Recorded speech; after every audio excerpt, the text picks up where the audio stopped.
Good afternoon and welcome everyone to the ACCA enrichment session for paper strategic business leadership. This enrichment session is all about preparing you for your upcoming December exam session. If this is your first time joining the enrichment session, welcome on board. My name is Joanne, the Manager Learning Support for ACCA Malaysia. Well, it is a privilege to have Mr. Sean Purcell together on screen with us this afternoon. For those of you who is joining for the first time, Sean is our ACCA expert tutor guru, and he will be sharing more of himself and his expertise of this paper with all in a short while. Now, before I hand over the session to Sean, we are opening up for a Q&A throughout the session. If you have any questions for Sean, just type them in the chat box at the bottom right-hand side of the screen and select the send to everyone, and Sean will address your questions whenever possible. So feel free to ask any questions, I think we should be starting now. Let's not delay the session any further. So all the best, everyone. Over to you, Sean. Okay, thank you very much, Joanne. Good afternoon, everyone. You're 8 hours ahead of me in Malaysia, and you're all very, very welcome. I'm going to share my screen, which is there, I think. That's the one I want to share. Yep. I hope you're all well.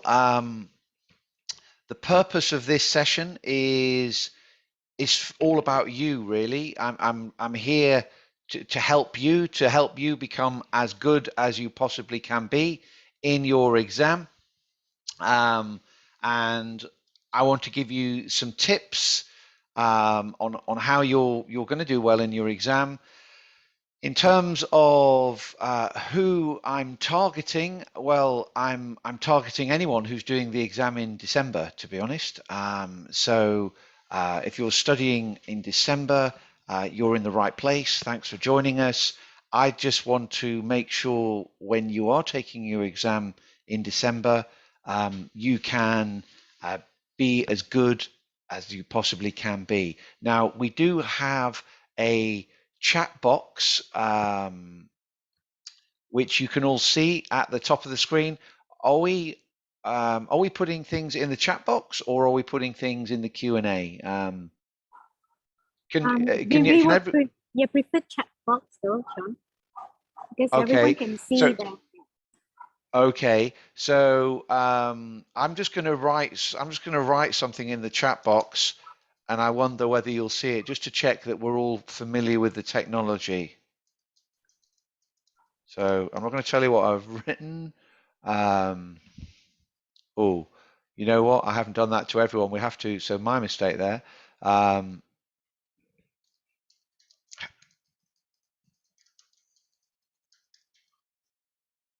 So hopefully you can see something in the chat box, and maybe you can respond to the message I've sent, just in case we have any. So straight away, I've got someone, there we go, KL, Malaysia, Penang, good afternoon, Thai, how are you? It's working. Whoa, JB, Ipoh, Malacca, Shah Alam, JB, Sabah, Selangor, Pahang, JB, Rawang, Perak, great. Selangor, perfect. Cheras, okay, great. Okay, that works. And if you can't see me, if you can't hear me, if anything happens during the presentation, often it's kind of turn it off and turn it on again, reload it. But you could, if there's any issues, if you can just put message in the chat box, that will be really useful for us. So great. The other thing I've got on the screen, and I'm going to, we've just had a few technical issues joining this. You should on the screen see a QR code. Now this QR code will give you access to a kind of online polling bit of software called Mentimeter. So hopefully you can just scan that QR code that's on the screen, and that should take, so I'll just give you a moment to scan that.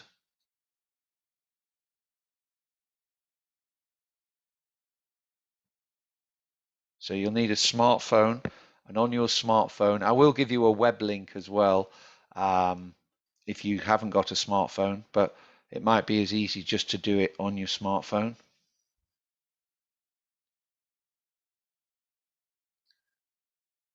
Okay.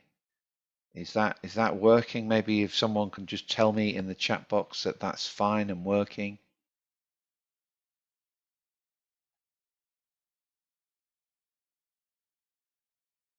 Fantastic, thank you. See, Nicholas, Hazik, and all that. Perfect, perfect. Welcome everybody. My name's Sean Purcell. I'm going to make sure that you pass your SBL exam. In terms of my experience and relationship to Malaysia, I'm going to put a picture that on the screen that some of you won't even recognize, but this is what I remember when I first came to Malaysia back in the mid to late 90s, back in the day of the Bass Mini. These things, I don't think they would be allowed in the climate conscious world we live in today, but these used to be flying around KL. When I first came to KL, this is what it looked like. There was no Petronas Towers. I think there was one shopping centre, which was Lot 10. There was no rain covers over Jalan Petaling. Yeah, and it's a shame I can't be there with you in person, but obviously traveling is not the easiest at the moment. But the point I'd like to stress most strongly is ask any questions you want. Yeah, this whole session that the ACCA have, put a lot of effort in to creating for you is all set up for you, and it's about you and only you. So any questions, anything you want me to try to answer, that's what I'm going to try and do. So I'm just going to there should be a question coming up on your Mentimeter, and I think a lot of you have put it up there, so thank you for that. I'm actually going to yeah, I think you're all in a good mood. I'm going to share a different screen to share with you. 1 second. So why is Mentimeter not coming up? Should come up. So you should be able to see on your screen. I wanted to find out how you're feeling. 54 of us are very stressed and not sure what to do with regards to the exam. Okay, well, I'll be expecting questions from you. Hopefully, you can get that. There's a few more participants I know on the session than are on the poll, but if you could put things on a poll, that would be great. Some of you are slightly stressed, but looking forward to today's session. Some of you aren't feeling anything, but nobody's not stressed at all and looking forward for the SBL exam. So hopefully after today, we can change that. Yeah. But good that we can use the Mentimeter. That's great. So I get a feeling how you all are. So let me, I'm going to share a different screen now. If you bear with me 1 second. Okay, so we've got the Bass Mini on the screen. Ask any questions. Mentimeter works. Fantastic.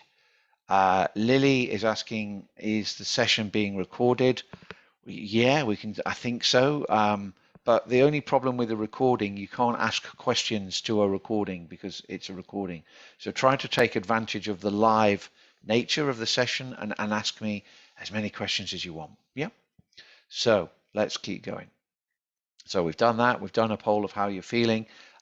In terms of the session structure, what are we going to look at?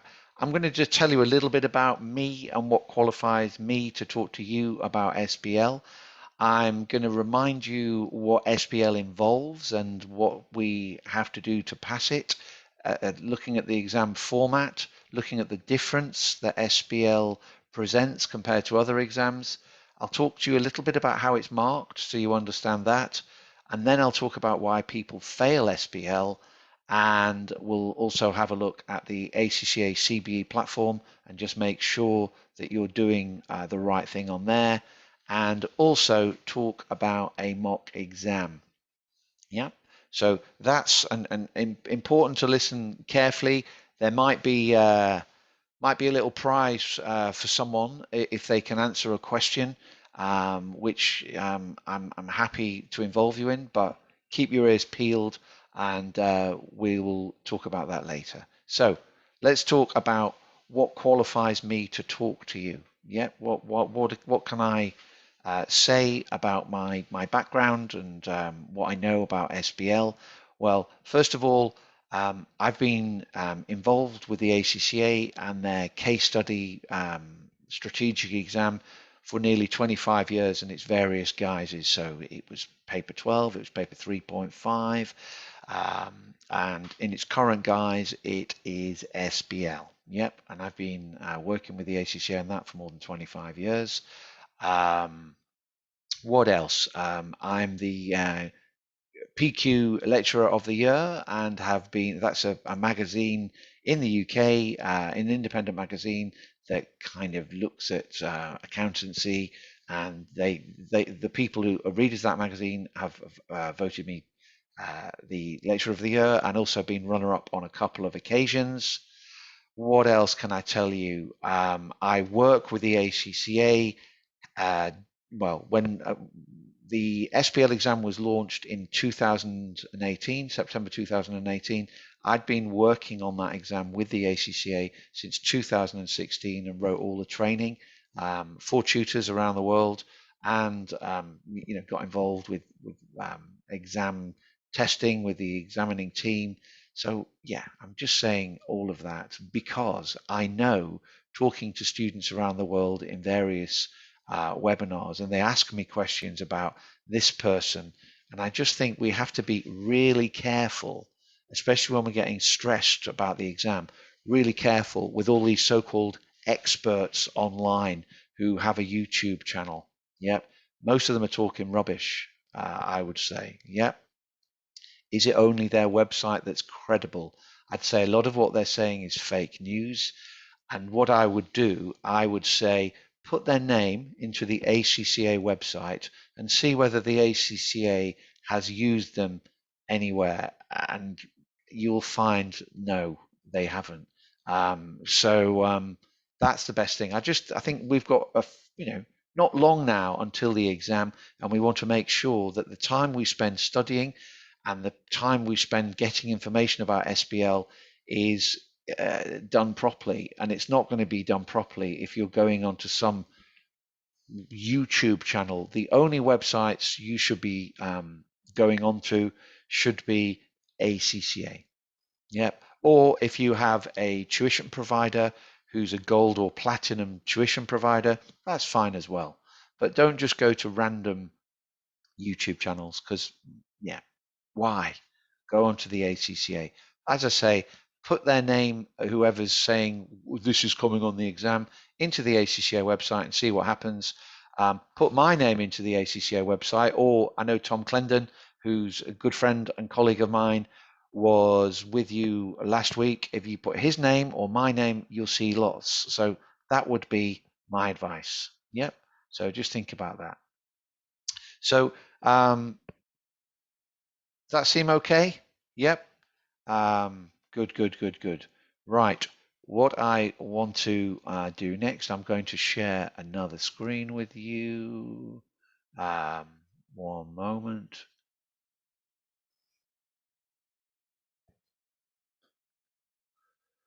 We're going to go back to Mentimeter, I think.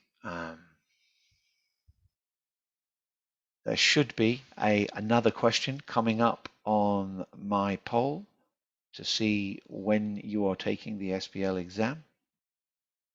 Okay, boom.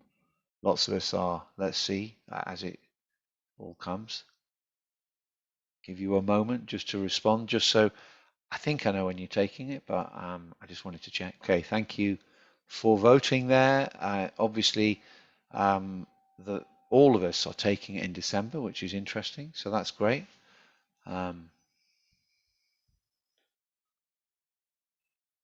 Couple are taking it in March, but most of us. So good, you can learn. But the vast majority are here for December, so that's fantastic. Let me share the original screen again.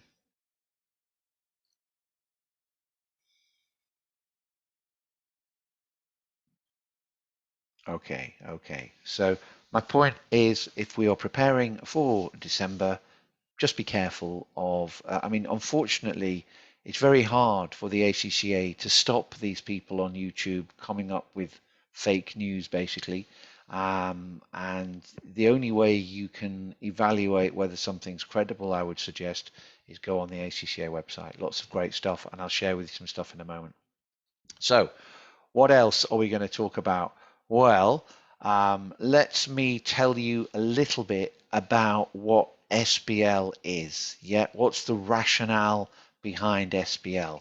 And SBL is a subject which is very much designed for the accountant of the future.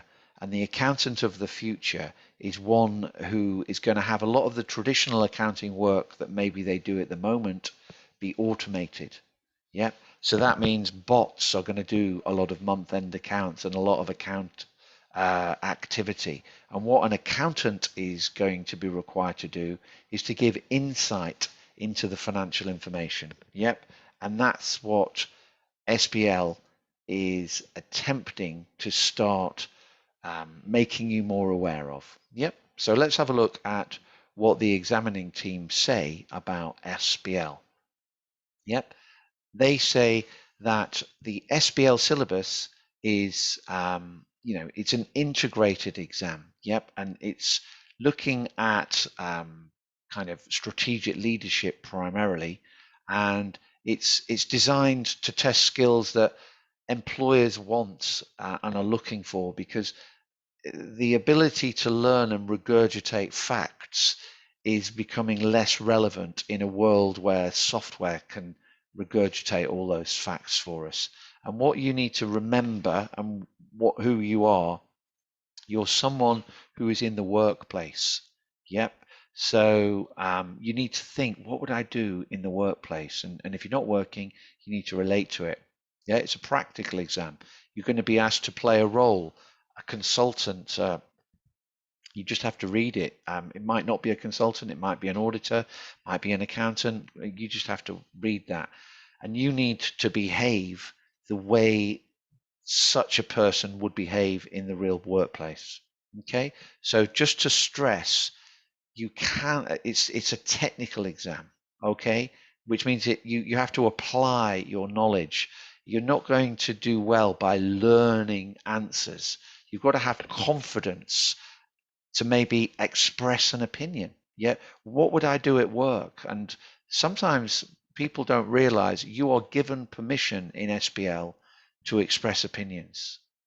Yeah, so that's what SBL is all about. Oh, okay. Someone's MC saying, how can you join the poll? I did share for the poll a Mentimeter link. I'm not sure if you joined late. Just let me push that up again for you. If you click on that, you should be able to access Mentimeter. Yep. I'll just put that up there. Someone says they can't join the poll. Okay. So as I say, on this exam, you have permission to express an opinion. Yep, it's not all about, well, it's not about regurgitating facts at all. Yeah, does that make sense? So that's a little reminder of what SBL is all about. Let me look at the next thing I was going to talk about, unless anyone has any questions so far. Don't forget, the whole point of this exercise is about you. So I want to relieve you of any stress. A lot of you said you were a bit stressed. So let me deal with any questions you might have so far. Does anyone have any questions so far?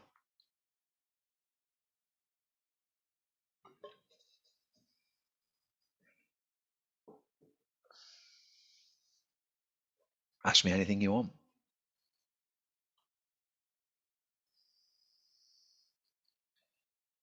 Okay. If you haven't got any, it's fine. You don't need to say no. But if you do, anything? Okay. Okay. All right. Let's keep going then. So just to summarize, what we've said so far is please be careful of listening to people. There's a classic question come through. May I know, will we cover the revision of key exam topics? Well, if you are wanting me to tell you what the tips are for SBL this time, I'm afraid you're going to be disappointed because it is not a technical exam. Just to remind you, this is not a technical exam, it's an applied exam, okay? Which means you have to take the knowledge and apply that knowledge. You can't learn it. So let me talk about maybe the exam for you, the format of the exam, the style of the exam, but we need to use the knowledge from all of the syllabus, which I will explain. And question as, will we cover the revision of key? Of course we will. That's the whole point of being here. But if it's not, it's going to be a consolidation question with an exchange. It's not a very technical exam at all. But there's a few things, if you don't do, you're going to struggle to do as well as you could do in SBL. So Ty's wondering why they can't see other questions in the Q&A box. That might be a Zoom thing, Ty, but anyone who puts a question into the Q&A box, I'll repeat it so everyone can hear it. Yeah, I'm not sure why you can't see other questions in the Q&A box, but I can, and any question that comes through, I will share that with the rest of the group. So let's remind ourselves about the exam format. Thank you. But I think this person did send to everyone. No, host and panelists. Sorry, I get it. Yeah, apologies. So the reason is, Ty, when someone sends a question, if they don't send it to everyone and just to host and panelists, everyone won't see it. So yeah, that's it. Best if you do ask me any questions, send them to everyone. So you can see that I'm answering everyone's questions, and yeah. Okay, what does the exam look like? Well, I hope you realize it's a 4-hour exam, which scares a lot of people, but actually I would say it's a 3-hour exam, which you've got 4 hours to do. There is 100 marks, but only 80 of those marks are technical marks, and the professional skills marks take no time to acquire. Yep. All we need is 50. Yep. And there is an approach to get 50, which not everyone takes, and I'm going to share that with you. It's quite a lot to read and absorb. You've got some tasks. You have to be careful in your reading. Tasks have ranged from 3 to 5 tasks. There's been up to 16 pages of information that you need to read. All the questions are linked to the same scenario. And it's not about just technical skills. It's about behaving like you would do in the workplace. So you need to make sure that you have appropriate tone, appropriate style, depending on who you're talking to, and the professional skills marks pick up on that. So what does the syllabus expect us to have awareness of? We should understand aspects of leadership. We should understand about governance. So important governance. If you think what governance is, big companies are normally owned by shareholders, but they're managed by management. And in order that the objectives of the owners are pursued by the managers, we have recommended behaviors which come under corporate governance. And you should appreciate what governance is about rather than learning the details of a COSO model or something like that. You should have a good understanding of what it's there to do. You should have a good understanding of strategy. There's an article I've written, there's 2 articles I've written on strategy, which are on the ACCA website. And I think they make strategy. So have a look at strategic. In fact, I'll write it down in the chat box. It's called Strategic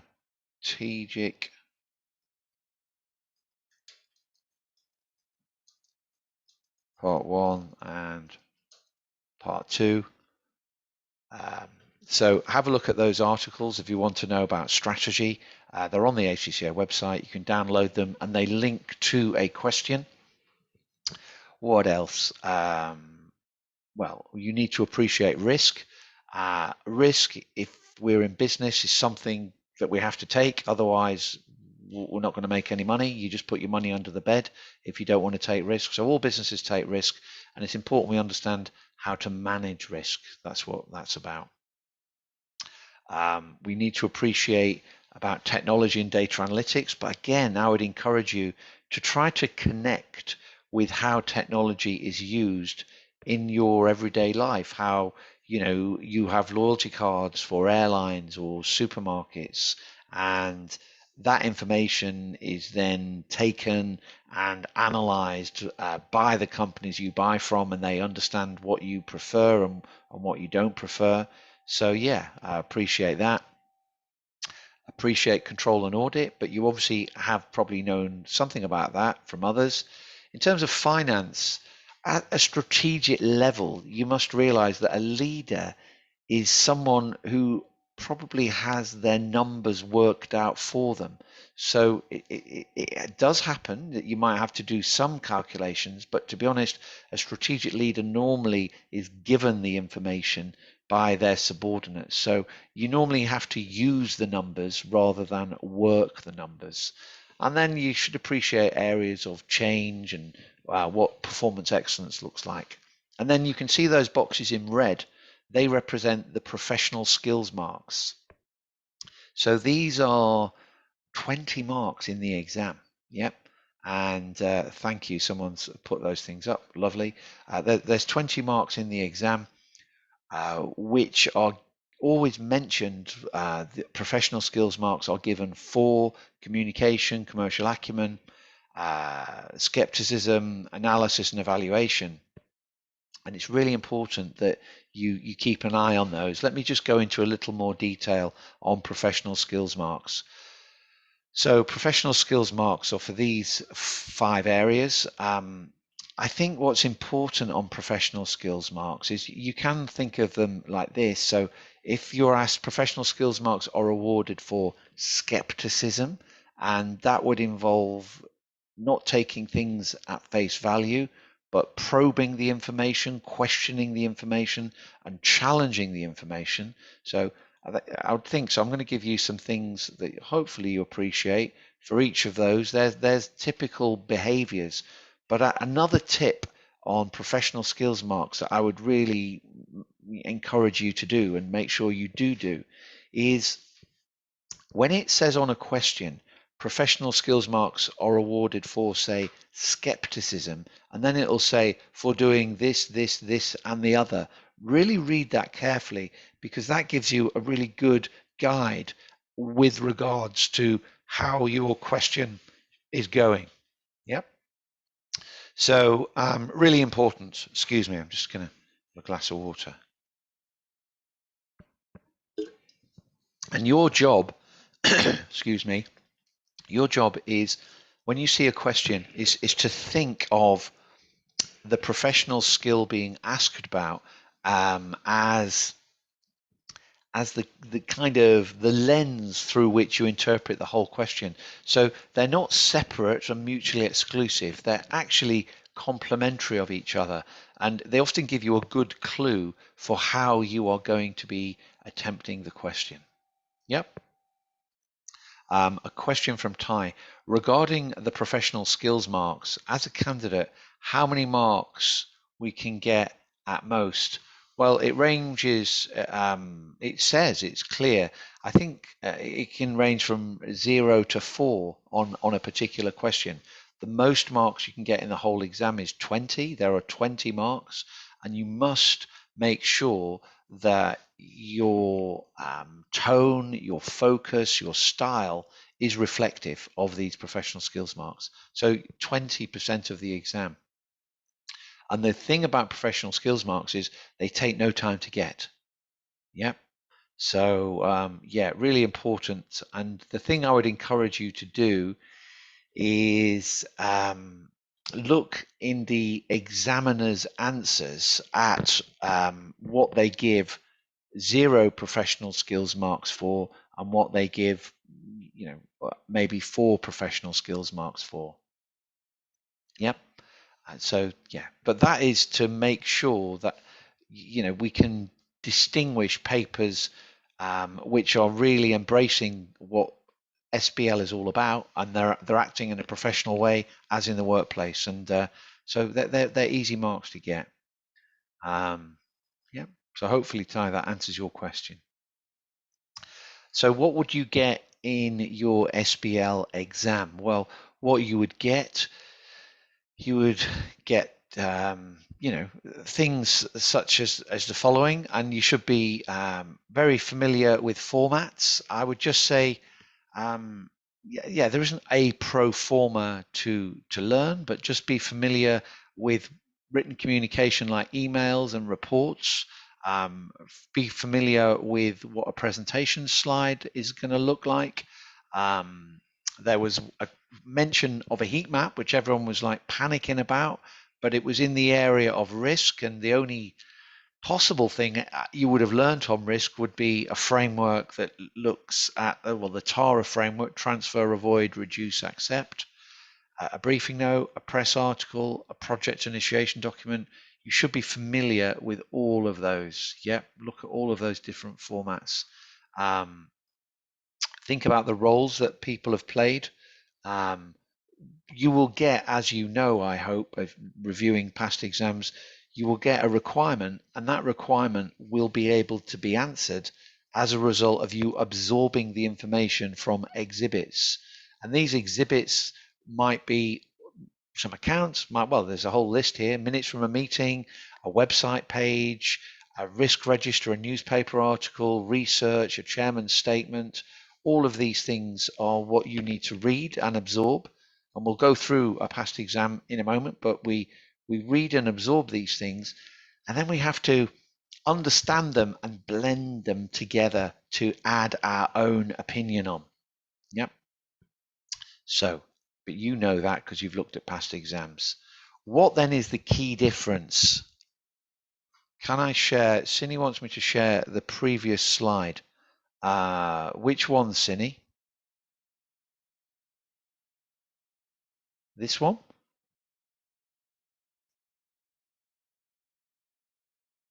Tools. Okay, those tools there. This is recorded, so you can watch this again. Again, what I don't want you to do is to go away and learn pro formas of these. You should have an awareness of typically what they look like. Is that all right, Cindy? Can I? What would you like me to say in particular about this slide that I can help you with?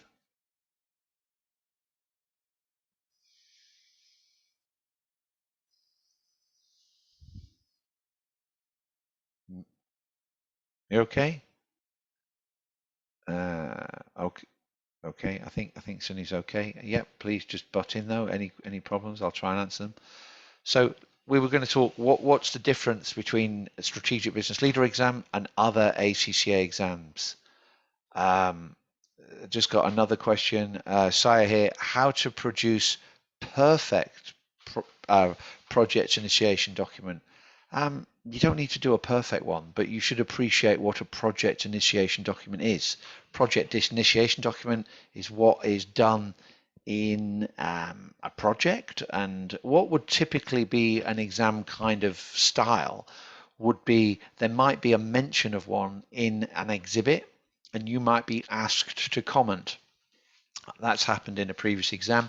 So you should know what a perfect project initiation document looks like, and it's basically a schedule, a plan of how we are going to run with a project.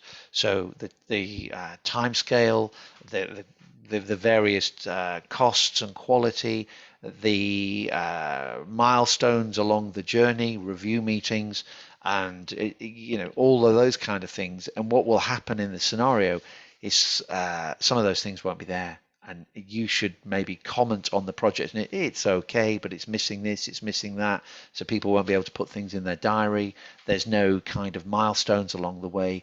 So that's what you would typically need on a project initiation document. So here.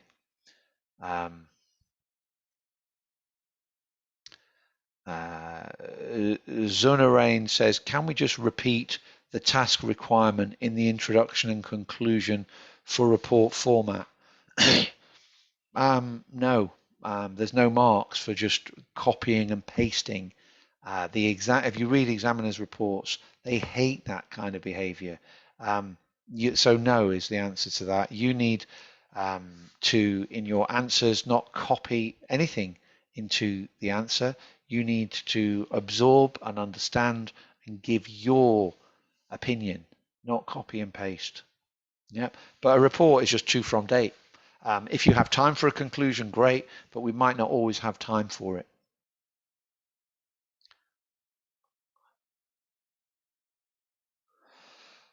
C says, what if we answer in the wrong format? Well, hopefully you read the question carefully and you don't answer it in the wrong format. It would depend for what the professional skills marks are awarded for. So if they were for communication and you answered in the wrong format, you could lose all 4 of the professional skills marks, and there might only be 10 marks for it. So yeah, you could lose. So it's really important that you follow the professional skills marks requirement. It will help you craft your answer. If it's for skepticism, you wouldn't just take the information from the scenario as true, and you would challenge and question whether that, the chairman saying we're doing really well, it's like, well, hang on a minute, margins fallen, revenues fallen, yet if we look at our competitors, we can see their margins grown and their revenues, so why are you saying you're doing well? In a polite way, but you would challenge and question that. Akmal has said, do we get marks if our points make sense, but it's not in the marking scheme?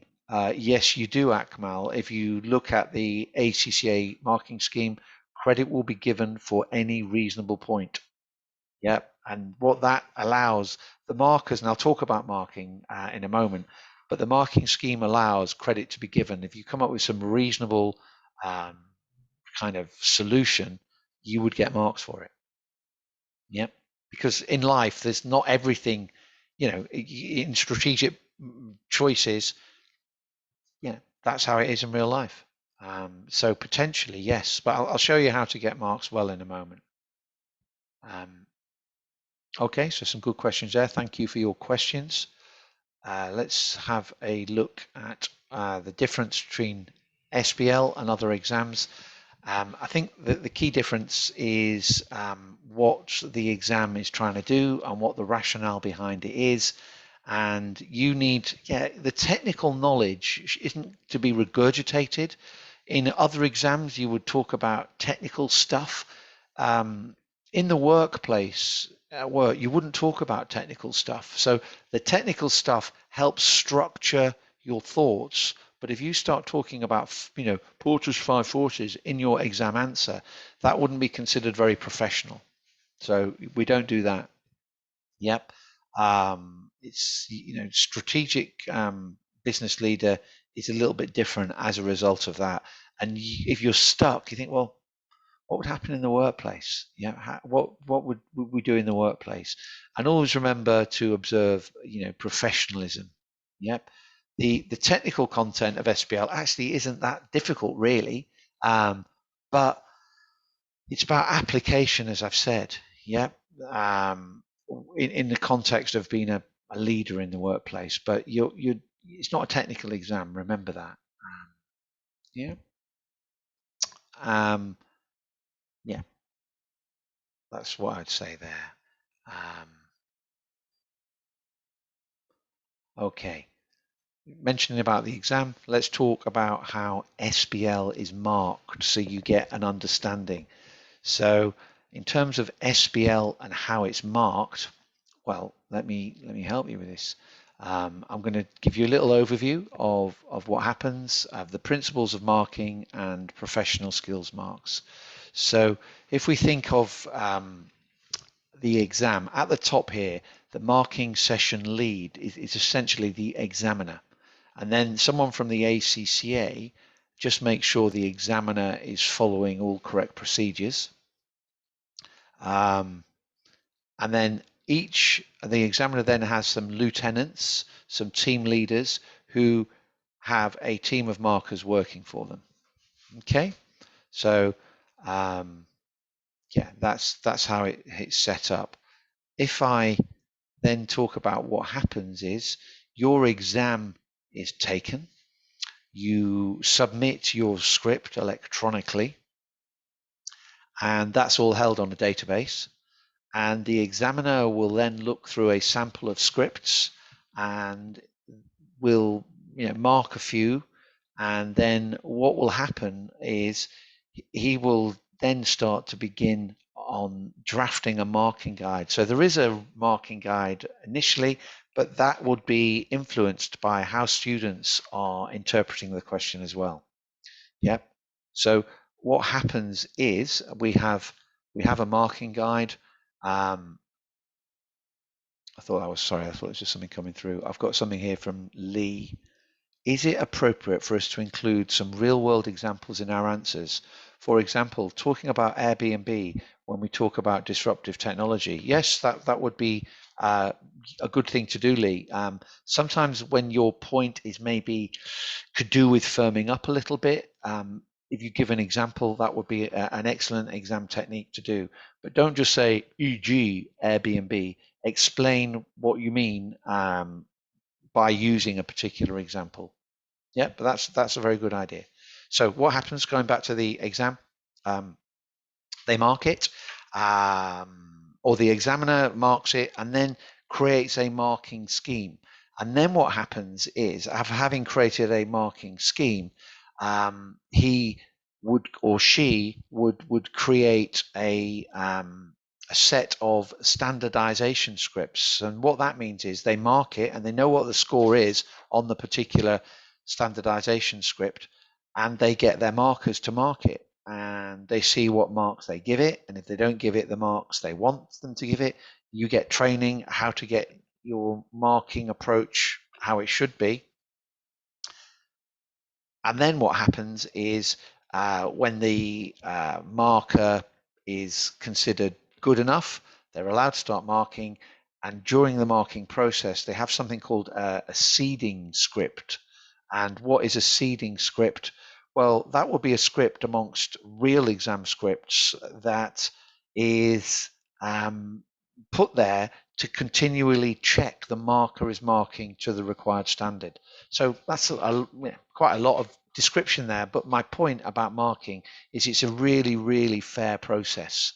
Yep, and it's thoroughly monitored by the ACCA. And if we just talk about the basic principles, the suggested answers you get on those exam papers are far bigger than is required. Yep, far bigger. Yep. And as someone asked me before, will credit be given for any relevant answer? Yes, it will be if it's in the context. So that's fine. There's no negative marking. There's no penalty for poor grammar or poor English. I mean, try and do the best you can. But yeah, they will be the principles of marking. What else would I say? I would be looking at 1 or 2 marks per point. Yeah. To get that extra mark on a point, what you need to make sure you do is you follow the requirement in the task, and then you think, so what? So what? Why? So what? Why? Why have I said that? What's the consequence of what I've said? And if you do the so what and you do the why, that will often take your 1 mark point into 2. So always think about the so what and why, and explain why you've said it. Don't just leave it there so that the examining team can kind of, I think I know what you mean. Just tell them. Yep. So that's what we need to do there. Abdul has asked, oh no, I've got Ung, let me have a look. Ung said, if I copy and paste a relevant point from the exhibit and expand the point by adding my own comment, will I at least gain 1 or 2 marks? Well, again, Ung, I wouldn't really be encouraging anyone to copy and paste. Yep, you should be reading the exhibit, interpreting it, and giving your own spin. That's how you're going to get the marks. You're not going to get marks from copying and pasting. There's too much copy and pasting in SBL, and yeah, the markers don't like it. What kind of answers will have us penalized? Well, as I said, Abdul, there is no negative marking. No negative marking, no penal. It's all about credit, not penalizing. Sydney says, is it appropriate if we don't mention the name of the model? It's actually required, Sydney. If it is completely inappropriate if you do mention the name of the model. You would never mention the name of a model in the workplace. So if you, it's a bit weird. You know, if you're at work and you're talking about Porter's 5 forces, people would say, who's Porter? What department does Porter work in? I've not met Porter. No, it's not a technical exam. It's not an academic exam. So it would be deemed, Sini, very unprofessional if you mentioned a model in your answers. Completely unprofessional. So please don't do that. The model is to be used, the way I would describe a model, as the secret tool of a strategy consultant. So the model creates the framework for your plan, but you don't actually reveal your sources in the exam. Yeah, so please don't ever mention a model. I've got another question. When the mark allocation is 10 marks, should I give 5 different points with explanation or 10 different points? Well, what we have to understand, see, is we want to pass. To pass, we need to get 50%. Okay, so my advice would be maybe aim for 60, 70, and maybe be prudent and think, I'm only going to get 1 mark per point, but I am going to do what I suggested you do, where I so what, why on my points, and that might take my 1 to a 2. So, you know, I'd do, if it's 10 marks, I try to do 6 or 7 good points minimum. That's going to get us 50%. And if we're doing the so what and the why, that's hopefully going to take us to much more than 50%. But my strategy is to get at least 60%, something like that. Yap has said, does that mean we can use the model's elements, bargaining power, but not the model's name? Exactly. That's exactly what it means, Yap. You do not mention, can I say that again? You do not mention the model in your answer.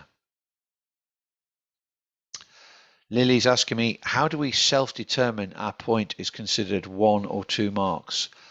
Well, good question, Lily. Thank you. If you follow through with the so what and the why, you hopefully can take that 1 mark into 2. Yep.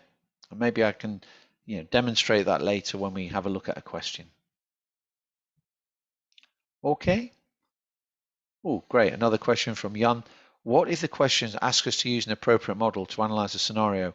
It never has. Yeah, there was a mention of a model, I think, in specimen paper 1, which was the first thing. But I think after that, it was, it's never been asked in real exams. Yeah, so it won't ask you. Would they ask you to use a model in the workplace? Is it possible to have 0.5 marks for a point? It's not normal. No, it's not normal.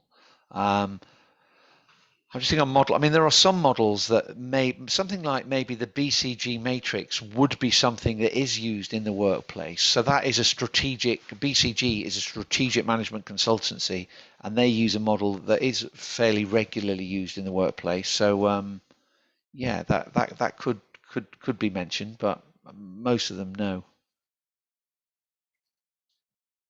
Okay, so 1 or 2 marks. The marking reflects the intellectual level, and you always need to contextualize your knowledge. So that means, where are we? Picture it, visualize it. Who am I talking to? If I'm talking to that person, how would you typically address that person? In terms of intellectual levels, very quickly, there is something called Bloom's taxonomy, which is used by exam designers, for want of a better word, to create questions.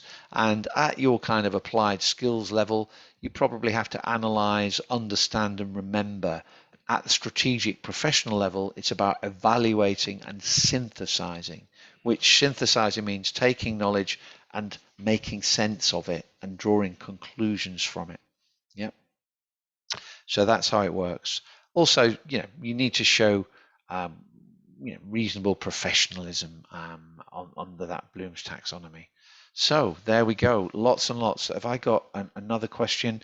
I've got one from C. To clarify, would I advise us to go with at least 6 or 7 points without explanation if 10 marks are allocated?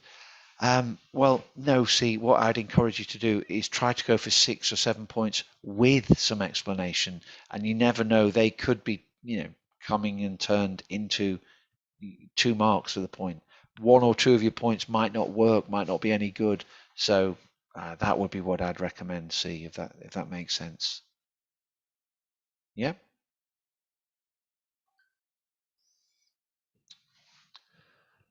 Okay, I've got something in Q&A.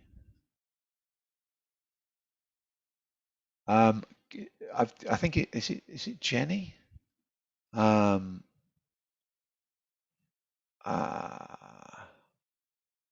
I've just got something. If we've got any chat, I think it is Jenny. It's not in Q&A, Jenny. Can you put your question in the chat box to everyone, please? And so because the chat box comes up, so if you could do that, that would be great. So Jenny's asking, how can we elaborate, explain our answer better in the exam? I think we need to look at a question, Jenny, to really help you on that one. But I elaborate and explain better by picturing, where am I? Where's the company? What's going on? Try to visualize, try and create a story of what's happening. Yep, that's really important. Okay. All right, I'm going to probably talk about the most important thing in a moment, and that is why people fail SBL. Yep, why do people fail SBL? And I'm going to give you the view of a recent examiner team meeting, and I'm going to give you my view of being party to a lot of these meetings over the years. So if we look at the last big exam review meeting and webinar in February 2021, this is what was said. Yep, the general observation was poor analysis, not addressing the requirement, not developing points, calculations were not done correctly, which I'll explain, time management was poor, and professional skills marks were poor. Yeah, let's talk about each of them in turn. In terms of poor analysis, as I think 1 or 2 of you have asked in questions, a lot of students, what they do is they just copy parts of the exam paper and give no insight of their own. Yep. If you just copy bits, you're not going to get any marks. You'll score no marks at all, and you'll just be wasting your time. Yep. So the lesson is you must show interpretation of what you understand from the scenario in your own words. Yeah. Add value using your own words, and then you might get a mark. Yep. So I think that kind of answers you a little bit there, Jenny. What else? Addressing the requirements. Well, a lot of you've got to understand that in an exam you're going to be stressed. when we're stressed, we produce a chemical called cortisol. It messes with your brain. Yep. And it is likely that you might misread something. Yep. Sorry. You might misread something, and that's going to happen. So you need to be very aware that your brain is likely to get hijacked by these chemicals, and you need to read the requirement. I would say read it once, read it twice, brainstorm, plan, and then read it one more time.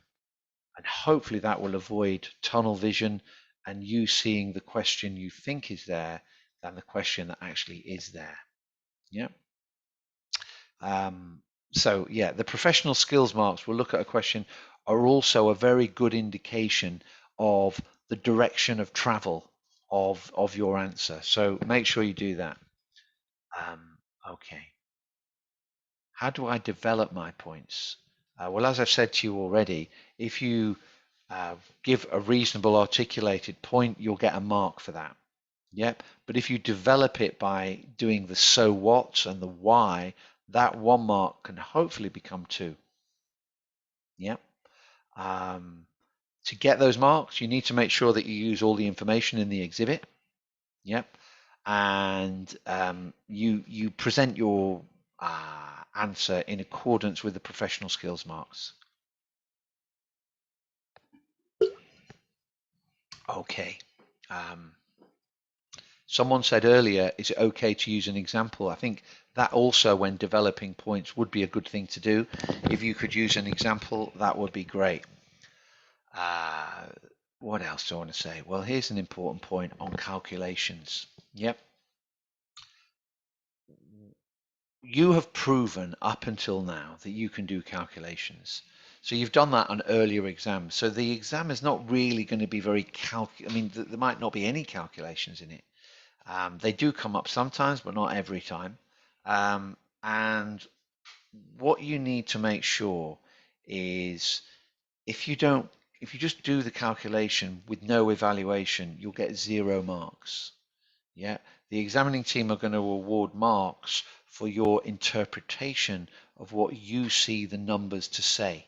Yeah, it's really important that you do that. Numbers in context, I think, is a good way of describing it. What do the numbers mean?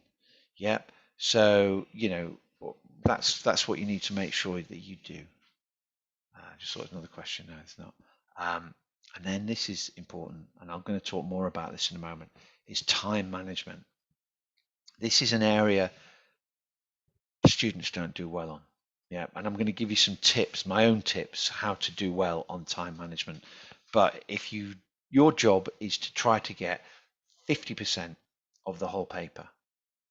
Okay, to do that, you've got to answer the whole paper. That's the easiest way to do it. Exams, the first 50 marks are the easiest, the second 50 are more difficult. Yeah, so that's what you need to make sure you do. If you, yeah, that's the key thing there. I'm going to give you a tip on that in a moment, and you'll be fine. Professional skills marks, the examiner talked about that they could be improved. Yep, and one thing that students are not particularly good at, according to the examining team, is being skeptical. Yep, and what you need to do if you are going to be skeptical is put yourself in the other person's shoes. Try to think why what's said there is maybe not right. How could we challenge it? Yep, but you don't be rude. You need to show tact in a professional environment, but maybe not accept things at face value. Yeah, so just watch out for that. Okay, so that's a recent examiner meeting. In terms of my experience over the years of dealing with ACCA, what do I see? And this is similar, to be honest. What do I see? I see a key reason for failure. Number 1 is poor time management, and I'm going to give you some help on that, on what to do. Not reading the question carefully, not very good business writing, and not getting the professional skills marks. So I've got a question from Ty. regarding time management, how would we know how much time is left in the CBE Centre? Well, I think you can take a watch, can't you, into the CBE Centre tie? I'm pretty certain you're allowed to take a watch, so I would look at my watch. Will the computer show time? I think so. It would in the top corner, but they're not going to manage it for you. The part of the exam is you demonstrating you can manage your time. Yep. So let's have a little talk. How do I use time? So what do people do, just out of interest? Maybe you can put in the chat box. What, when you're doing exams, and I'm going to talk about mock exams in a moment, really important. But what do you do to manage your time? How do you manage your time in this exam? Anyone want to share with us how they manage their time?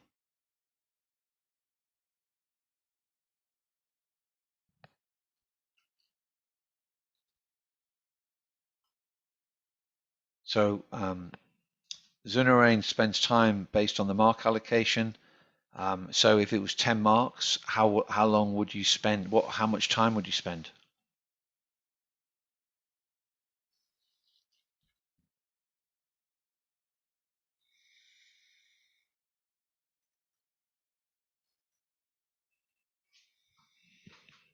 $18 minutes, 1.8 minutes a mark. Okay.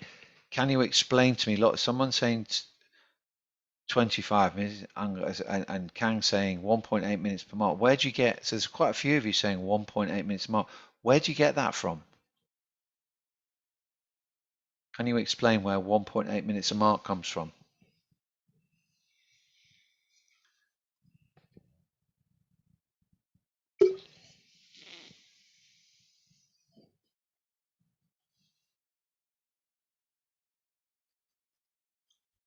Kang says 100 marks divided by 3 hours. Okay, it's a 4-hour exam, Kang.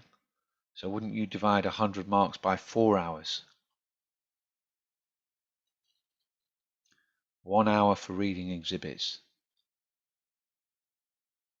Yeah. Okay. Okay. I'm just curious on what you think as time management. If you read the ACCA examiner advice, yes, Athira, I would agree with you. Let me give you my spin on time management. I was just curious what your view was. So the key thing is, in an exam, you need to manage it very strictly. As we've said, it's a 4-hour exam. 4-hour exam is 240 minutes. Okay. How long would I spend reading? No more than an hour, but probably about 40 minutes. Yeah. So if I spend 40 minutes, that leaves me with 200 minutes left. I don't divide by 100 because remember the professional skills marks take no time to acquire. Professional skills marks are awarded from the style in which you put your answer together. They're not awarded, they don't take any time to get. So you don't divide by 100, you divide by 80. So 200 divided by 80, as a couple of you have said, would be 2.5 minutes a mark. Yeah. And when we're doing an exam, we're very, very strict about that. We treat it like a project management exercise in mark acquisition. But say you did take a bit longer and you maybe took 60 minutes reading and planning. Well, again, you would have to work out a budget. So 240 minus 60 would give me 180. 180 divided by 80 would give me about 2.25 minutes a mark. So, or something in between. The point is, you must have a strict budget. Okay, really strict budget, project management exercise. And once I've got that strict budget, on my examining paper, I would write it down. I would write down start and finish time. If you don't do that, you're out of control. Yeah, if you're out of control, you're in serious trouble and serious risk of not doing as well in the exam as you could be. Okay, so really important, really important. Does anyone have any questions about that for me?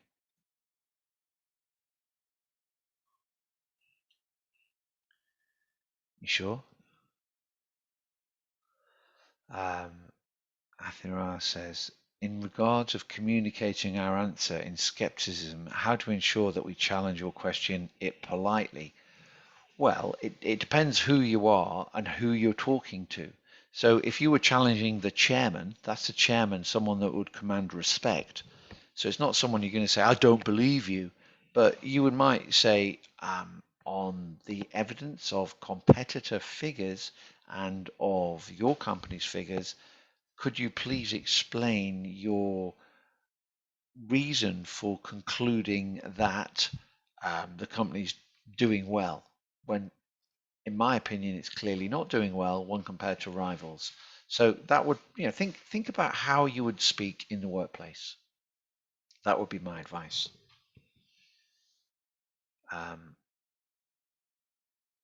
Z says, what does it mean by write down, start and finish? It means if I'm starting a question, that is 10 marks. 10 times 2.5 is 25 minutes.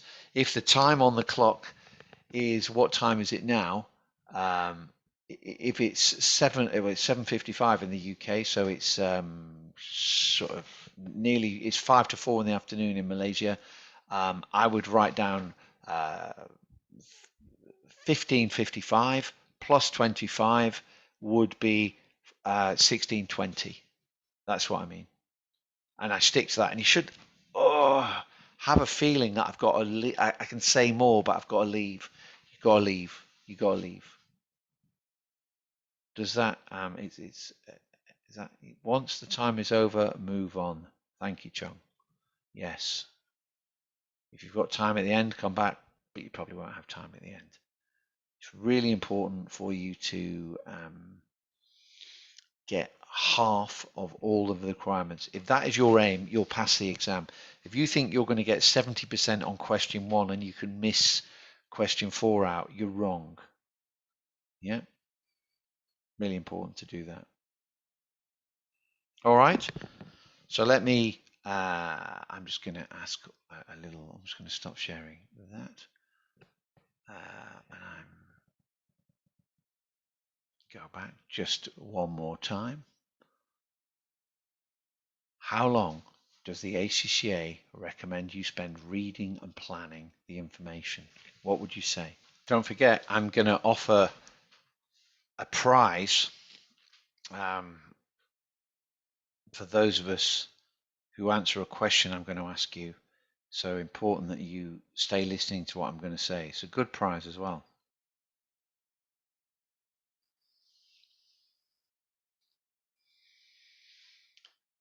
Okay, they're coming through. One person said 30 minutes. Sorry, I'm not sure why you're saying that, but that's wrong.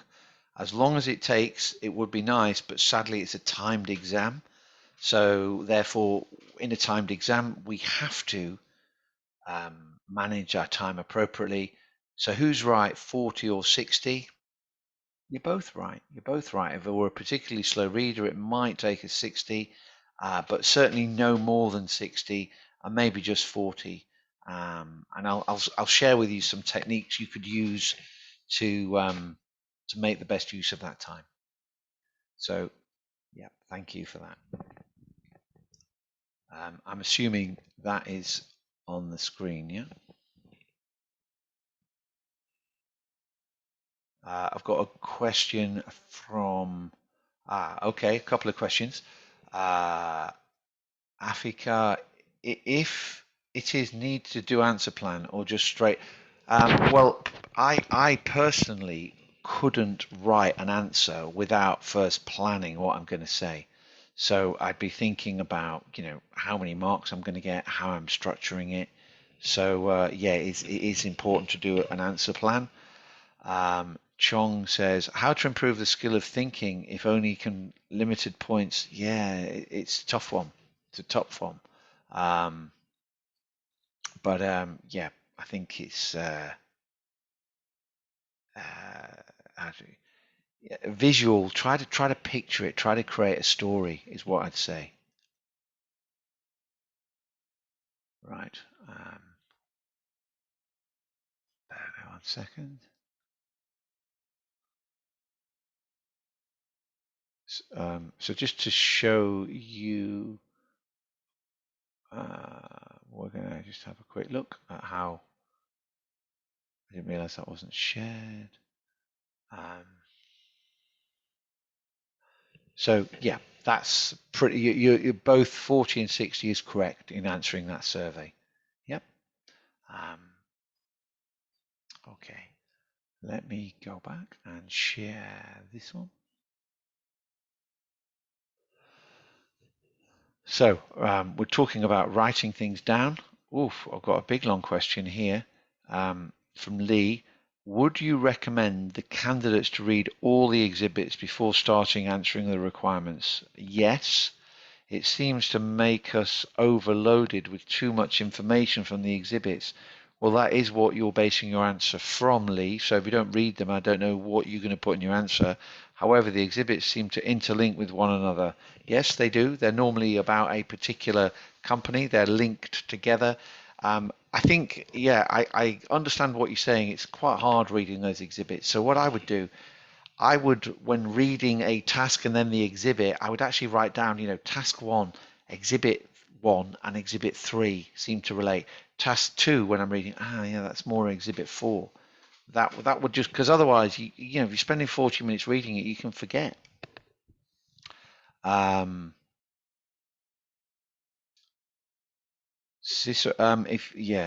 got the QR code. Someone wants a QR code again. Let me put it up. Swipe that with your phone.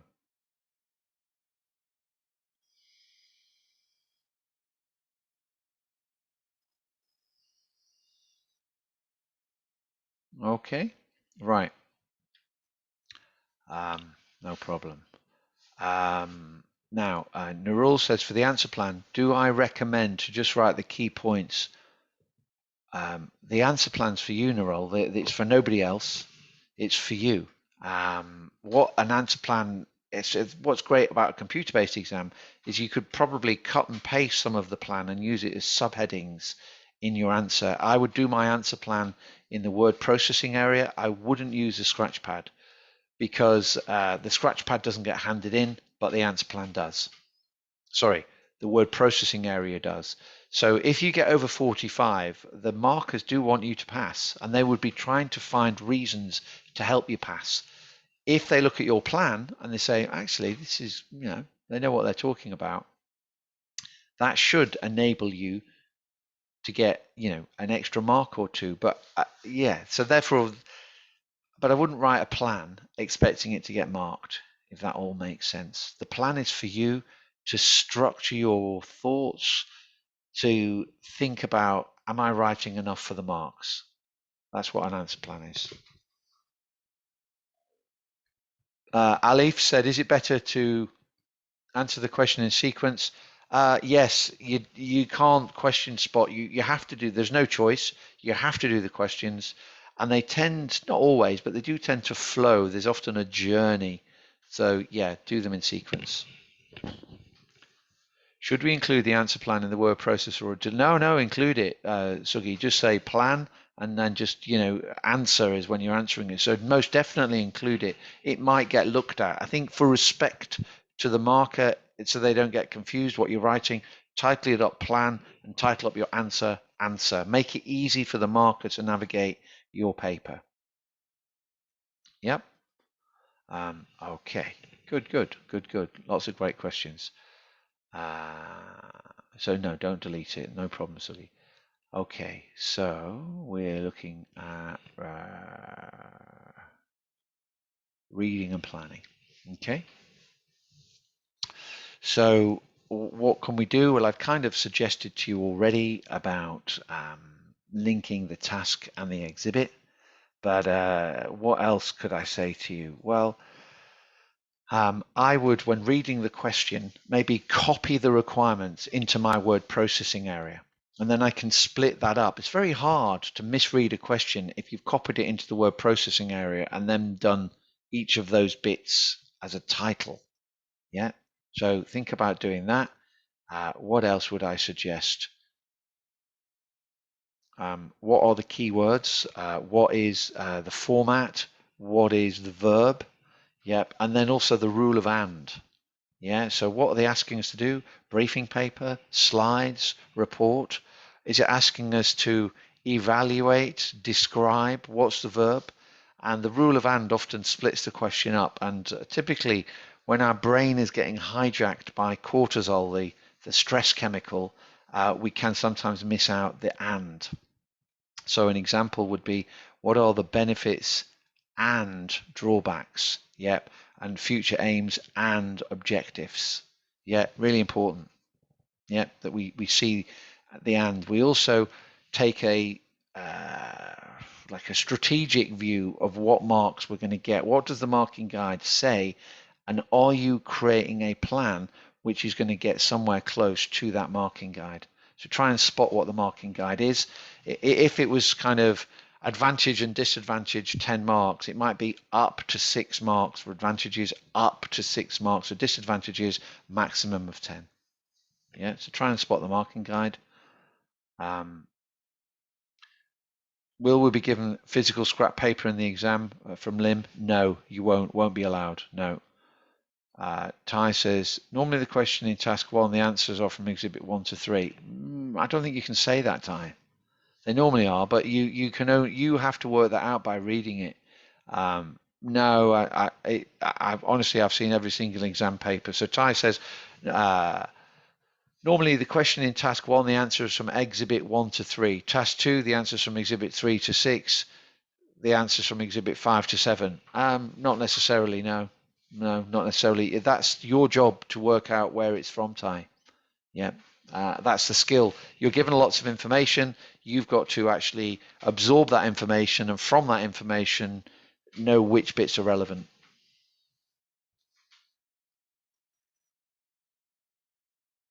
Oh, sorry. Lynn says, when we're preparing for presentation slides in the slides function area, does the slide automatically submitted, or we need to no, it's automatically submitted, Lynn. Yeah, it's automatically submitted. The main mark, just on that, the main mark for slides questions will be awarded for the notes to the slide. So if you think what you would do at work, you would typically put together a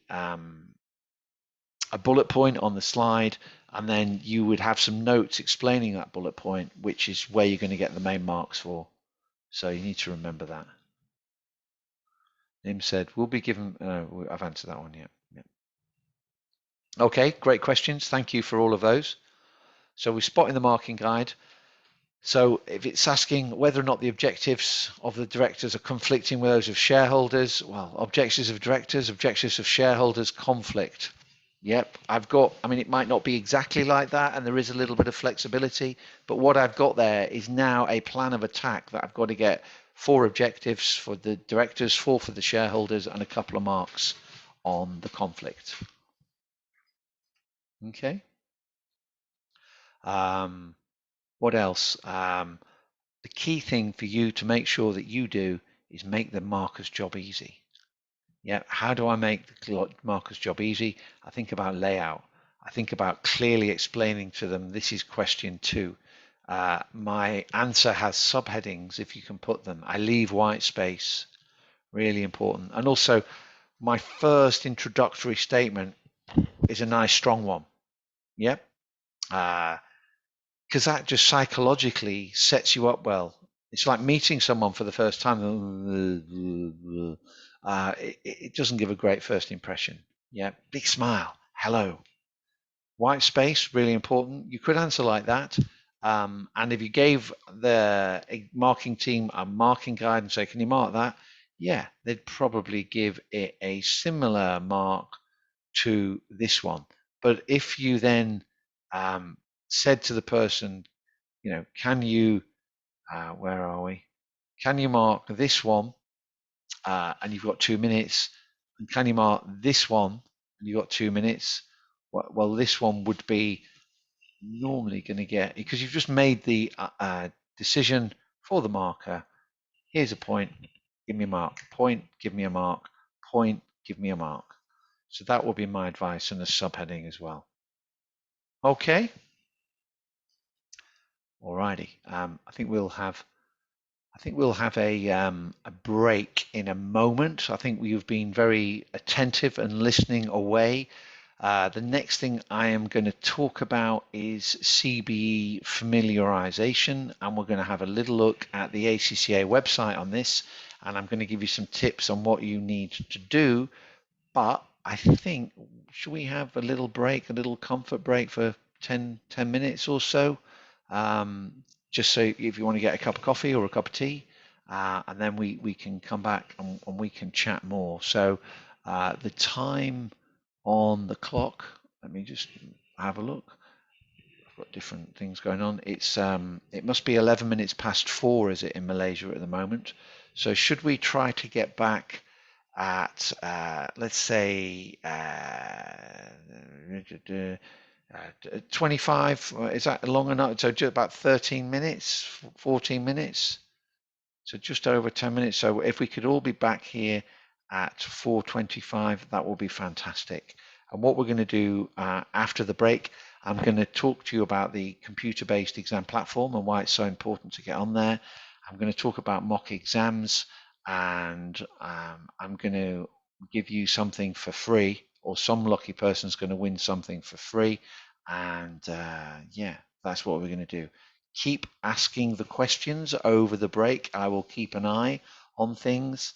But should we just take till 25 past, and then we'll come back. Okay, so I will see you at 4:25.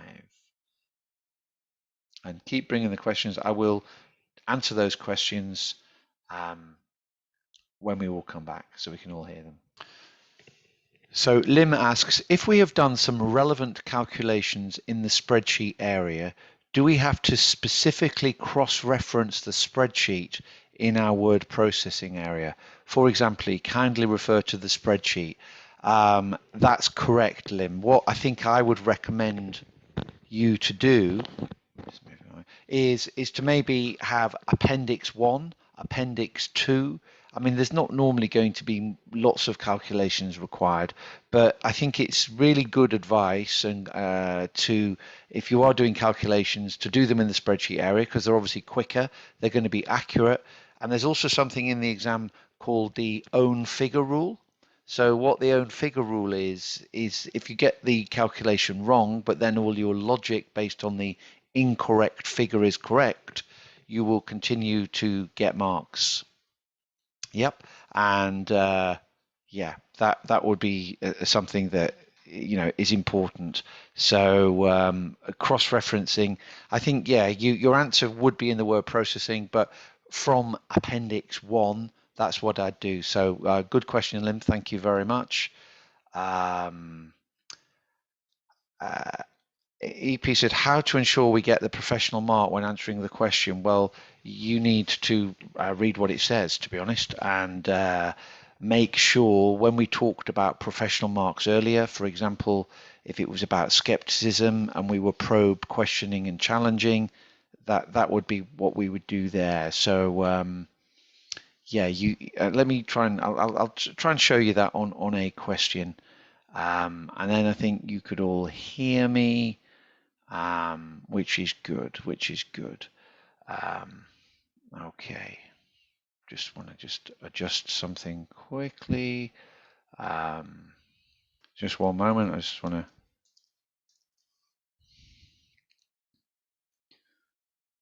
to, okay, right.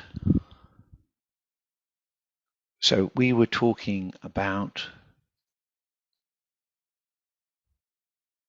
get the right screen. We were talking about the CBE familiarization. Really important for you to make sure that you do that. Just out of interest, how many of us, maybe actually, I'm going to, you know what, if you just bear with me, I'm going to put this on a poll. It's just I've thought of a poll question, and I think I'm going to So I've just put a little quick question up on Mentimeter, and I'm asking you, yep, great, about mark allocation.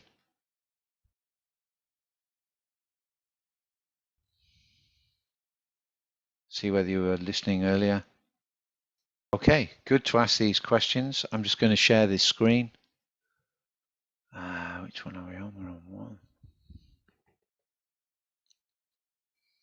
So slightly concerning that 9 of us, 10 of us believe that we're going to spend 2 minutes on technical marks and half a minute on professional skills marks.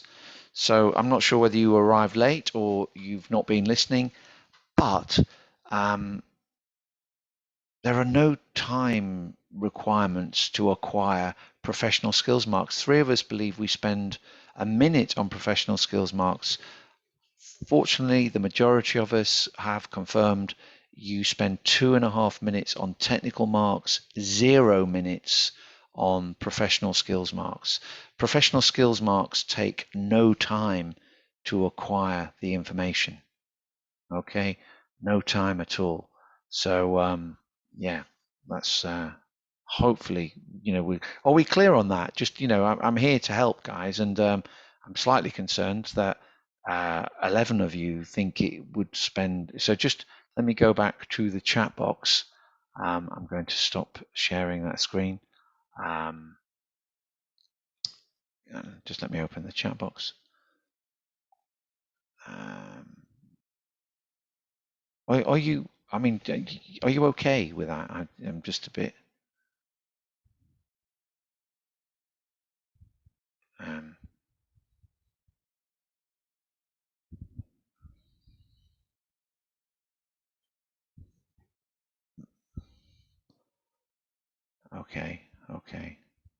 Okay. Please, I mean, it doesn't matter. If you've misinterpreted things, but the objective of the exercise here today is that we're clear on everything, and that, to stress again. Let me just find the slide for you where we talked about this. If we were spending 40 minutes reading, we would divide by 80. And the reason we're going to divide by 80 is, sorry, I need to share that screen, apologies.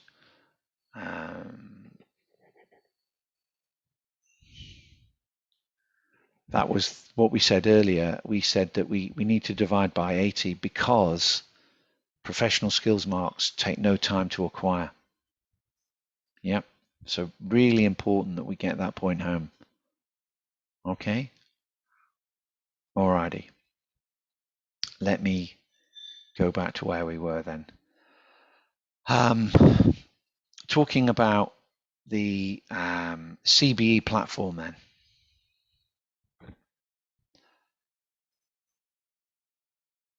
Let's have a chat. So if we're looking at the CBE platform and people doing exams on it, what are the problems with this? Well, I'm going to share with you some stuff from the examining team.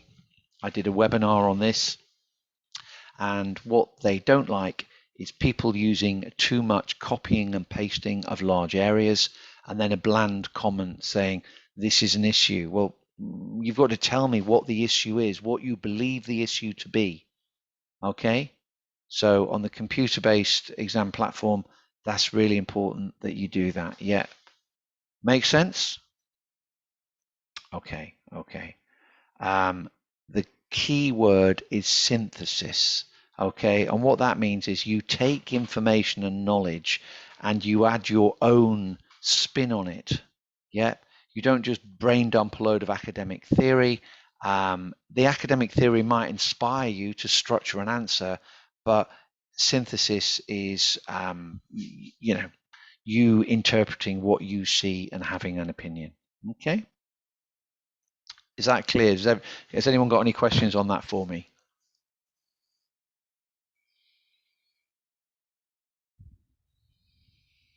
Okay.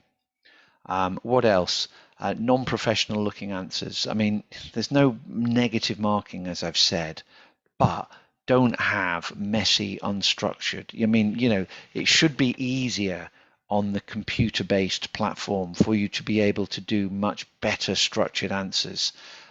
If you did messy presentation in the workplace, well, in the workplace, that wouldn't be tolerated, would it? So think about how it's done in the workplace, and make sure in your exam answer you do it in a similar way.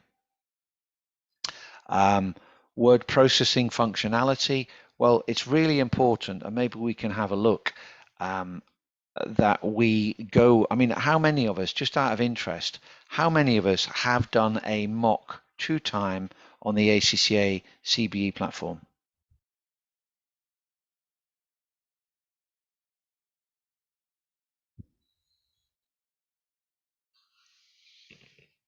Maybe I can create a little Mentimeter. Let me have a go.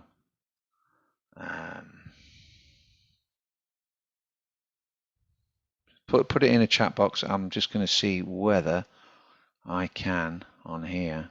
Okay. All right. Not many of you, actually. Not many of you. I would say the most important thing, SY has, Katarina does done it once. I wonder whether you've done it to time. It's yeah, I did want to. I mean, anyway, I'll ask you some questions in a moment to get you to reflect. Amanda had a mock, but it wasn't on the CBE platform. Okay, I would think it's really important that it's absolutely crucial that you do it on the CBE platform, because that's where the exam is. Mia says they've done it. You've done it to time, Mia. Got it marked. Anyway, let's chat more about this, why it's so important. Open my chats. So really important that we're sharing. Let me just check I'm sharing the right screen. Sharing that one. Okay, great. So really important that we practice on the CBE platform. Are you familiar? Maybe we can have a little look online in a moment, but you should be familiar with it. But let me continue with just this train of thought. Poor use of slide functionality. Okay, what do we mean by that? Well, again, you don't know how to do slides. Again, you must practice this on the CBE platform. Word processing tool, it's not Word. It's a specific bit of software used by the ACCA, and you must become familiar with it. So you must practice on it. Some people do their calculations in a word processing tool. You wouldn't do that at work. So why are you doing it in the exam? It's a mystery. Yep. Copying a whole exhibit's not great. Yeah. Slides, again, people either use slides when they're not asked for, which why, or they're not used when they're asked for, or they are used when they're not asked for. So both kind of strange, I would say. Also, the notes, really important. So if you do 4 bullet points on a slide, 1, 2, 3, 4, copy the bullet point down into the note so that it's easy for the marker to link the note to the bullet point. Okay, that's really important. Must do notes. People don't often do notes. With regards to the spreadsheet, as someone asked me a question before was correct, you must reference calculations, and the best way to do that is just say Appendix 1, something like that. People are using the calculator rather than the spreadsheet formula. It's much quicker, and in the workplace you would use a spreadsheet, you wouldn't use a calculator, so that's really important. I would try to help the marker navigate what you're trying to say. Try to give them a journey of thought. So don't crush all your workings into one cell. That wouldn't be appropriate. In the workplace, you would use separators and roundings, and it'd be highly unlikely. It's more of an AFM thing that you're going to be asked to do NRV or IRR, but there is functionality to work that out. So maybe you might know that already. Just have a look at that. Yep. What else? People don't develop their responses. Yep. Why is that a big deal? Is what must be going through, so what? So you've made a point, so what? What you've said that? What are the consequences, yep, of what you've said? What's happening there? Do you maybe follow through with a supporting example? Yeah, if you could, that would be great. So there's a few little tips. You're making a point. Okay, take that point and so what? What's the consequences? Follow through with an example, and that might turn it into 2 marks. Okay, so really important that you do that.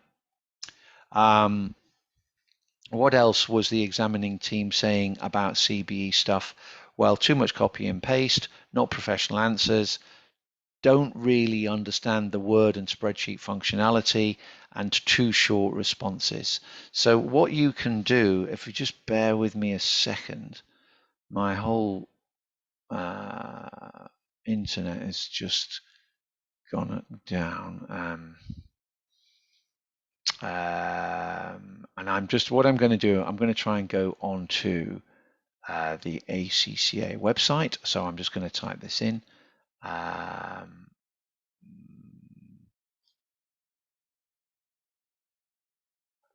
Bear with me one moment. I'm just going to go to ACCA Global, I think. So if we go ACCA Global. So I'm just going to share a screen with you. Stop sharing this. Share another one. Okay, so what I'm on here is I am on the ACCA website, and I hope that you are fully familiar with this part of the ACCA website.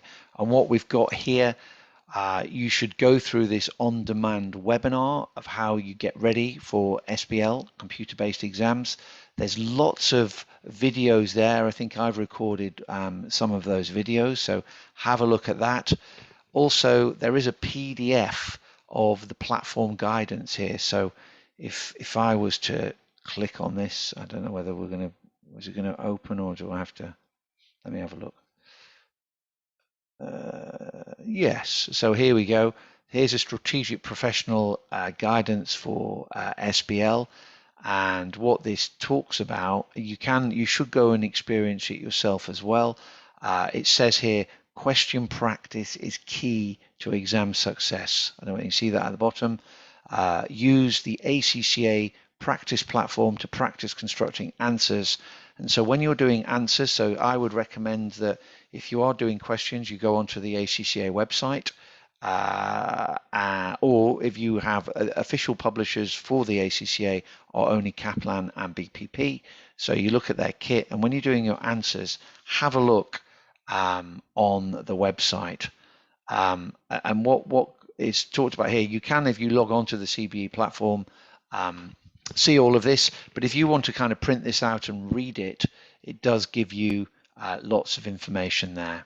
Yep. So here's all the functionality for the word processing, which on the CBE website is also able to be found through help. Talks about slide options, talks about the toolbar functionality. So if you haven't read this, it's really important that you have a look through this. It is all there for you to have a look at. I'm just wondering, can I click? This is a PDF, so I can't click through on this. 1 second.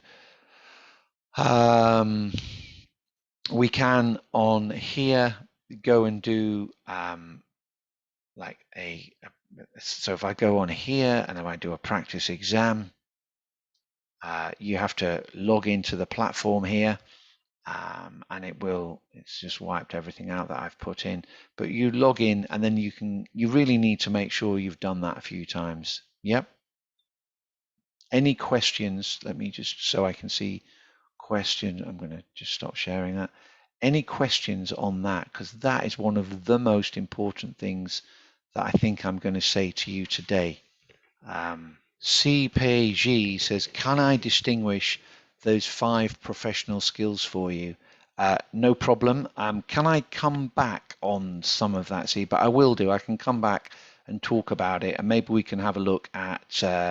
I'll pull up some exams. Actually, on that point, let me pull up an exam for you and share that with you. So bear with me one moment. Pull that up slightly differently. Qualifications.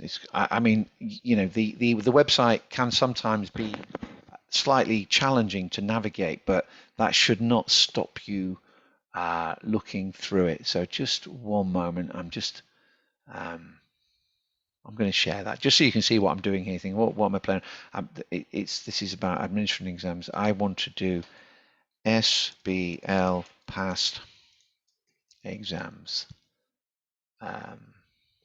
Do a search on that. Sometimes when I'm going on the ACCA website, I sometimes actually find it quicker to Google it, would you believe? So we've got a past exam library here. So if I just click on here, we'll download a PDF just to show you. Oh, it's down here. So here we go. We have on here the PDF of the exam, which if you go onto the CBE platform, you should be able to navigate yourself. What we have here is, let me just move my chat box. It begins with, these are what the exhibits, so there was 8 exhibits, and then you've got a requirement. But the point I wanted to make, I don't know whether I can highlight, I don't think I can highlight now, sorry. But the point I was going to make would be, it says professional skills are available for demonstrating analysis, but this is what I was saying earlier, in carefully considering how different stakeholders can be appropriately managed. Yep, so that carefully, how different stakeholders, so how can they be managed? You should know about stakeholders. What would we, in answering that question, would anyone like to tell me how you manage stakeholders, what you do with them? Mendello, exactly. So, you know, you wouldn't mention in your answer, so this is a good example here, assess the internal and external stakeholders and recommend ways of managing them. Well, professional skills are for analysis and considering how different stakeholders can be most appropriately managed. So what that means is you've got to, you know about stakeholders, you know Mendelow's matrix, yep, but you wouldn't mention Mendelow's matrix in your answer. But obviously Mendello would be what's in your head, would be in your plan, and you would maybe in putting exactlys in, talk about their power and interest. So you would conclude that this stakeholder had high power and high interest. An appropriate way of managing them would probably, if they were high power, high interest, they'd be key players. So what do we do with key players? Anyone tell me? No, you don't keep them satisfied, Benjo. High power, high interest. No, you don't keep them informed, Ying. A high power, high interest stakeholder is a key player. They require full participation. Full participation. Yep. They're a key player, but they require full participation, and you manage them closely. Exactly. Yep. But I didn't mention Mendelow's matrix, but there's just an example of how I would answer that. Yep. So, yeah. Let me just pick. So critically assess sources of competitive advantage. Professional skills are evaluation and assessing the most important sources of competitive advantage. So what does the company have as a most important? So here we are here. We're preparing briefing notes for the CEO to share with the board, which evaluates the executive's approach to risk management and recommend how it could be improved. Okay, you know, what are they doing? Are they appropriately managing risk? But the professional skill is for communication in adopting an appropriate tone, which is easily understood. So you have to remember that not everyone on the board would be a finance person. And if you were to talk to a non-financial person in technical financial jargon, that would not be professional, that would not be appropriate, and you would not get professional skills marks for communication. Yeah. So that's important. So have a look through that. Let me, where were we? We're looking through the past exam library, so that's good. Where else were we? I'm just trying to, I've got so many things open. We were talking about CBE question practice. So You can log on to the platform. I recommend you do so. There's blank workspace where you can just go in. There's this is how to debrief and how to self-mark. So, have a look at that. So just make sure that you have, and these practice exams, if you log on, you will see quite a few exams there which you can do. The only thing you can't do is unless your tuition provider can set that up, is do it to time. So you have to manage your own time. So yeah, that'd be what I would do. I've got a few questions here that are getting like lost in the other ones. Athira said, how many sets of mock exam would I recommend? Well, I would recommend you do at least one at a time. Yeah, and I'll explain why you want to do that in a moment. Can you come back to me and just remind me about the 5 professional skills marks? I will talk about that. I might have to pull that from somewhere else. I think the most important thing actually on the professional skills marks is just to read the requirements and make sure that you follow them appropriately. What else did I have in all of this? Can I explain the format of briefing notes? To be honest, my approach to briefing notes, to memorandum, even to report, is I just acknowledge the request. Yep. So if it asks for briefing notes, I title it briefing notes to from date. If it asks for memorandum, I title it memorandum to from date. If it asks for report, I title it report to from date. Yeah. If I'm really honest. There is no pro forma. You just have to be professional in what you're doing. Grace asks, do we need to calculate the simple calculation in the spreadsheet or just need to calculate using a calculator? Be careful, Grace. I mean, obviously if it's dead simple, maybe not, but I just think it's going to be much quicker in the spreadsheet. Yep. If you're going to say it increases revenue by 15%, if you're going to talk about a few bits of financial information, you will probably find in the workplace you would use a spreadsheet. You would never use a calculator. It's too much open to error. So I would be an advocate of using a spreadsheet. Katrina says, will it be considered copy and paste if we copy and paste sentences from the exhibit, change a few words, and add our own explanation? Surely that takes longer, Katrina, doesn't it? Can't you just like give your own opinion rather than copying and pasting and messing it around? Just, reword your way what you see to be happening would be my advice, Katrina. Yeah. Okay. Let me see if I can find something else on professional skills marks. But I mean, yeah. The thing I would also recommend actually is Sire here says, can exhibit become supporting evidence? What, just copy and paste an exhibit? You can't do that if that's what you mean. If you're going to read, digest, think about what the exhibit's saying, and then give me an opinion from what you've understood, that would get a mark, but not copying and pasting the exhibit, no. Let me just go back to that's on the practice platform, just to open one up. Can we, yeah, so if we look on here, there is also a lot, there's some great resource here. How do I use the blank workspace? Well, go on there and look at it. What is the practice platform? How do I assign content to myself? How do I manage my workspace? There's lots of great information on there. Scratchpad, it mentions about using the Scratchpad, but my personal recommendation will be not to use the Scratchpad for reasons I said earlier. Yep, don't do that. But managing your workspace, assigning content, using blank workspace, yeah, all things you should watch these videos. Okay, Gan has said, would I recommend to first copy all the questions and paste it into the answer sheet? Yes, I think that's not a bad idea. Then only study the exhibits, or would it be better for us to just to kickstart with studying the exhibits, then go? It's quite difficult to understand things if you haven't read all the exhibits, Gan, but I certainly would agree with you. Copy the question into the word processing, and then you've got that there, and the likelihood of you missing something out when it's copied and staring and is in front of you is much less. Yeah. Okay. All right, that's good. So thank you for that question. Any other questions in that zone? So just to recap, what I have done here is I have given you lots of extra videos, which I am expecting you to go and have a look at. Yeah, these are, I think my sound, the way it's set up, unless,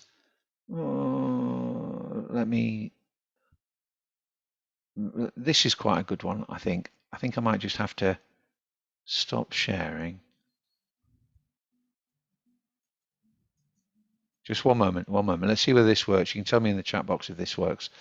Wait. I need to share. I need to go to advanced, go to computer audio, go back to basic.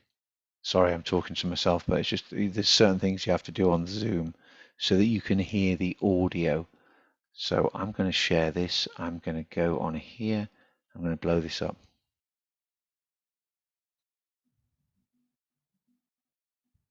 Just in the chat panel, can you hear this? Just as you need an overall strategy for how you approach the exam as a whole, you should also have a strategy for managing the different windows within the exam workspace. This video will provide you with the guidance you need to manage your exam workspace effectively. Our first piece of advice is to only have windows open when you need them. This avoids you having too much open on your screen at one time, allowing you to focus on the task at hand. One way you can minimize the number of windows open in your workspace is by copying the requirements into the appropriate response option. It's worth noting that sometimes the detailed requirements are found in the exhibits. And for some questions, you may need to have two response options open at the same time. Remember, numerical answers should be produced in the spreadsheet so the marker can access your workings. Written answers should go in the word processor. You can reference between the two by labelling each part of your answer clearly. Another way you can minimise the number of open windows is, when analysing the exhibits, only having one open at a time where possible. As you go through the exhibits one by one, you can either copy key information into your response option or highlight it, making it easier for you to find later in the exam. This means you don't need to have all of your exhibits open throughout the exam. You can open them as and when you need to. Our second key piece of advice is to have set places on your screen for the different windows. This may be different for each exam. Here you can see that we have the word processor on the right and the requirements on the left. If, as part of your overall exam strategy, you're planning on using the scratch pad, remember to dedicate an area in your workspace for this. This is one example of how you can have your screen set up, but remember, you can choose the layout that's best for you. The important thing here is that you have an approach and you apply it consistently.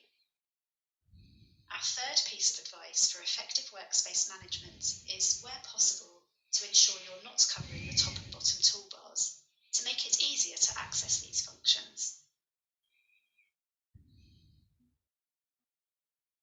Use the practice platform to plan and test your strategy for managing your workspace effectively. Continue to practice your approach so it comes naturally to you on the day of the exam, giving you the best chance of exam success.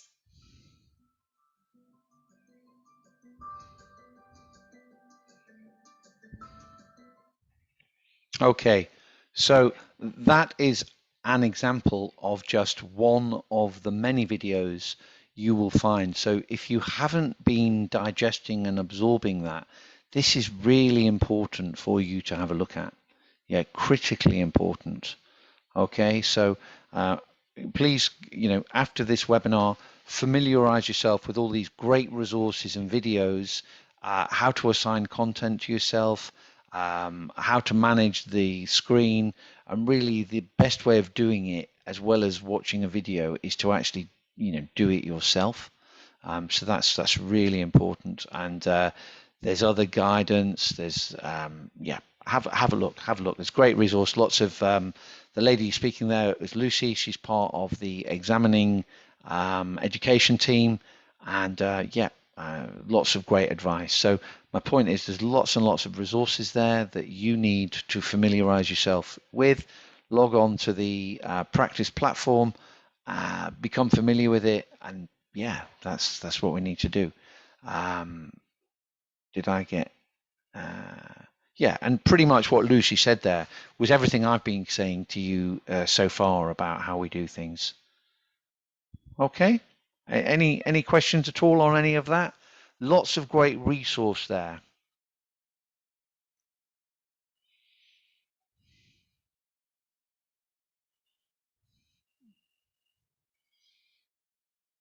I'm just trying to think if there's anything else would be on this platform to draw your attention to. So there's all the CBE. Yeah, there's a couple. I mean, there's a couple of quizzes here. The issue would be that's just checking your knowledge. Someone was asking about professional skills marks and how to apply them in the exam. Again, there is a video here that talks about how to use them. What are they? What's analysis, commercial acumen? These are videos by various members of the ACCA education team, and they talk about each one. Just if I, just click on skepticism, just to show you what's there. So this is Paul, part of the ACCA team, and he's going to tell you.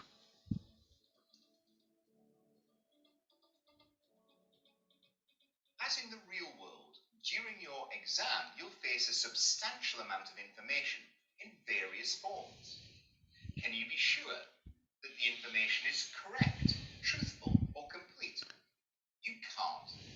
That's why you need to be skeptical. Skepticism is crucial in the world of accountancy and is one of the key professional skills. So I'm not going to play all of those videos, but I think the question that someone asked me a moment ago, where was it? And I said I'd come back to you. I think I can certainly, I'm happy to talk about them, but I think your best source of information are 5 or 6 professionally recorded, I think it was CPG. If you have a look through those professional recorded videos, you will get a lot of information. And I completely get it that the ACCA website has so much stuff on it, you can sometimes not find everything. But just to remind you where we were there, I was on, let me just go back. I went on to exam resources, and I went through the list, and professional skills for SBL. I clicked on that, and there's all those videos available there. Yep, not too long, 4 or 5 minutes each, but I think probably, watch them and listen to them in your own time. Just looking at other things there that are worth a look. I don't know if you've heard of this. This is not about being able to speak English, but it's an English language support helping you communicate better in business English. So again, if you feel you could maybe improve a little bit there, click on this, and it talks about there's English language support. It's kind of business. I think it's the wrong title. It looks like it's teaching you to speak English, which obviously you can speak, but it's not about that. It's about business English and how we communicate in the workplace. So that's worth a look, and it's free. So that's a great free resource to have a look at. And then you've got examiner reports, which you should read. To be honest, they say the same thing every time because students never read them and keep repeating their mistakes. There's a few technical articles there. It's not, some people think, oh, if there's an article on it, that's going to be an exam question. Unfortunately, or fortunately maybe, SBL doesn't work like that. Yep. And then the CBE stuff, how to plan and manage all of that is there with lots of videos. So lots of great resource on the site. You've just got to go and access it. And I'm just pointing it out to you because you might not realize all that is there, but there's some great stuff. So let me go back and answer more questions. So great, all of these questions. Let me just start. So we have got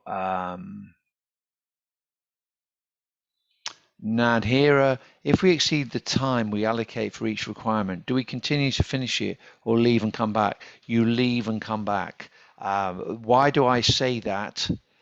Yeah, I'm just wondering, I'm taking a bit of a risk here, but let me do something for you on that question. Why do I say that? I'm just going to just stop for one moment, just to answer a question, which we'll stop sharing that screen. I'm going to just, so what's that, 72? Just let me write down so I come back. I think I remember it. Right, I am now going to go here. File, new movie recording. Okay. I'm just going to write something down for you here.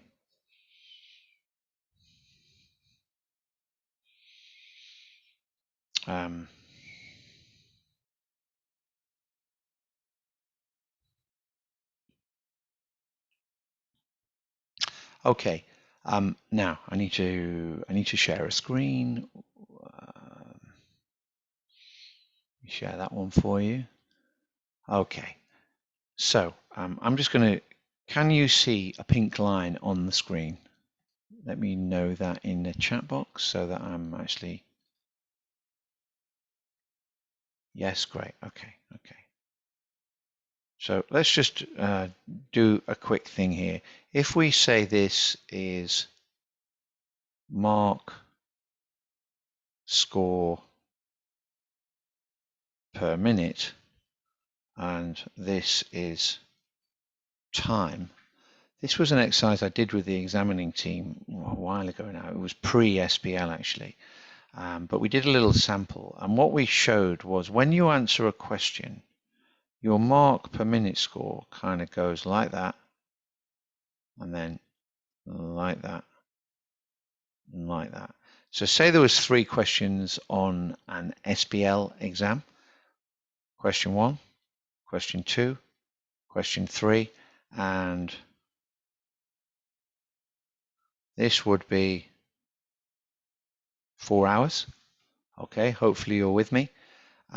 If you were, and all that you need to get is 50 out of 100. If you were to spend longer, so let me show. So we start the question, and that would be a perfect answer. Yep, they get half of question 1, 2, and 3, and they pass the exam. But someone who's got here, so what you can see here is at the beginning, the mark per minute, the first 50% are the most easy to achieve. The second 50% are more difficult. So you need to make sure you put yourself in a position of getting the first 50% of all questions. Okay? So if the time is up here, so someone was asking about time up. The time is up here, but I keep going. Okay, that's fine. I can keep going, but look, the mark per minute score is quite a bit lower, whereas it would have been up here. Yeah, can you see that? And then I start question 2 here, and I do a little bit more, and I do question 3, but I don't actually get a chance to do much of question 3. So actually, instead of answering 100 marks worth of answer, I actually only answer maybe 75 marks worth, and I still need to get 50 out of 75. So as I'm sure you know, 50 out of 100 is 50%. 50 out of 75 is not 50%, it is 67%, and 67% is, 33% more marks. Yeah, can you see how by not leaving at this point, even though you can say more, you're potentially jeopardizing by staying and going on your ability to get half of the exam. That's a really important visual, I think, for you to get your head around. Yeah. Any questions on what I've just done there?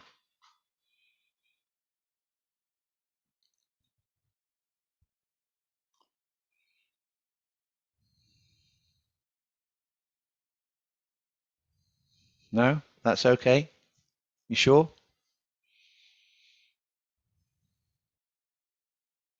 No, that's no problem at all. Thank you for your question. That inspired me to come back and say that to you. Yeah, time management is really important, and how you lose it is spending this time here at that level rather than spending it at that level. Yeah, really important to understand that. Okay, let me have a look through some of your other questions. I'll just keep this thing open in case we need to. Let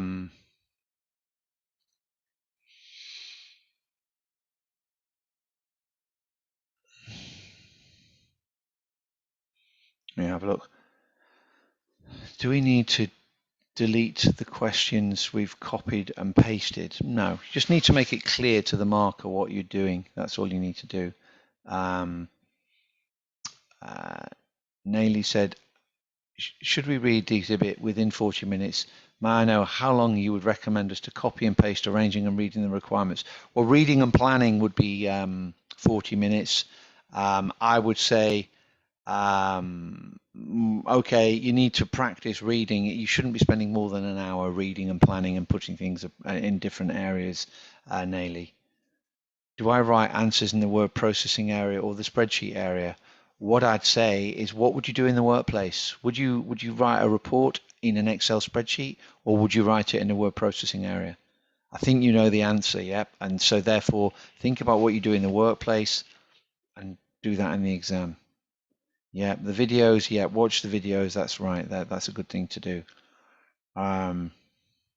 Can we bring a calculator into the exam? No, you can't. There is a calculator functionality. If you go onto the CBE platform, there is calculator functionality to do your calculations, but I would use a spreadsheet. It's quicker. Yep. Okay. Let me stop sharing. So hopefully that screen is going to come back. Bear with me one moment. I'm just going to stop sharing. We're going to go here. We're going to go to, not that one.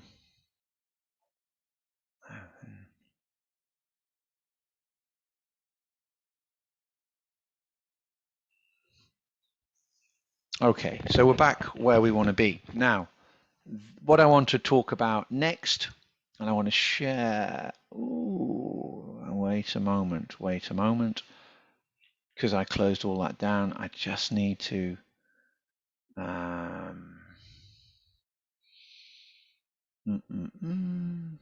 view, slideshow, setup, slideshow, okay, 1, 3, okay.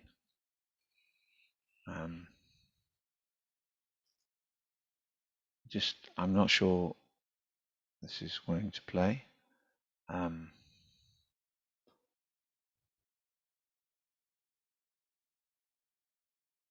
Wow.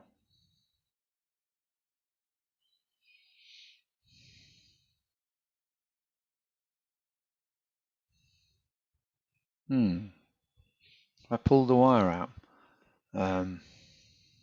Sorry, I'm just where because I went to bear with me one moment. Let me just quit that, and that will hopefully come back. Will it? No. Okay. I'm just going to put this. I'm going to just change my slideshow to a different screen because it's no longer, after doing that little bit of writing, it's kind of confused things, I think, which it sometimes does. So let me set that up and let me move this to a different place. I'm going to move it to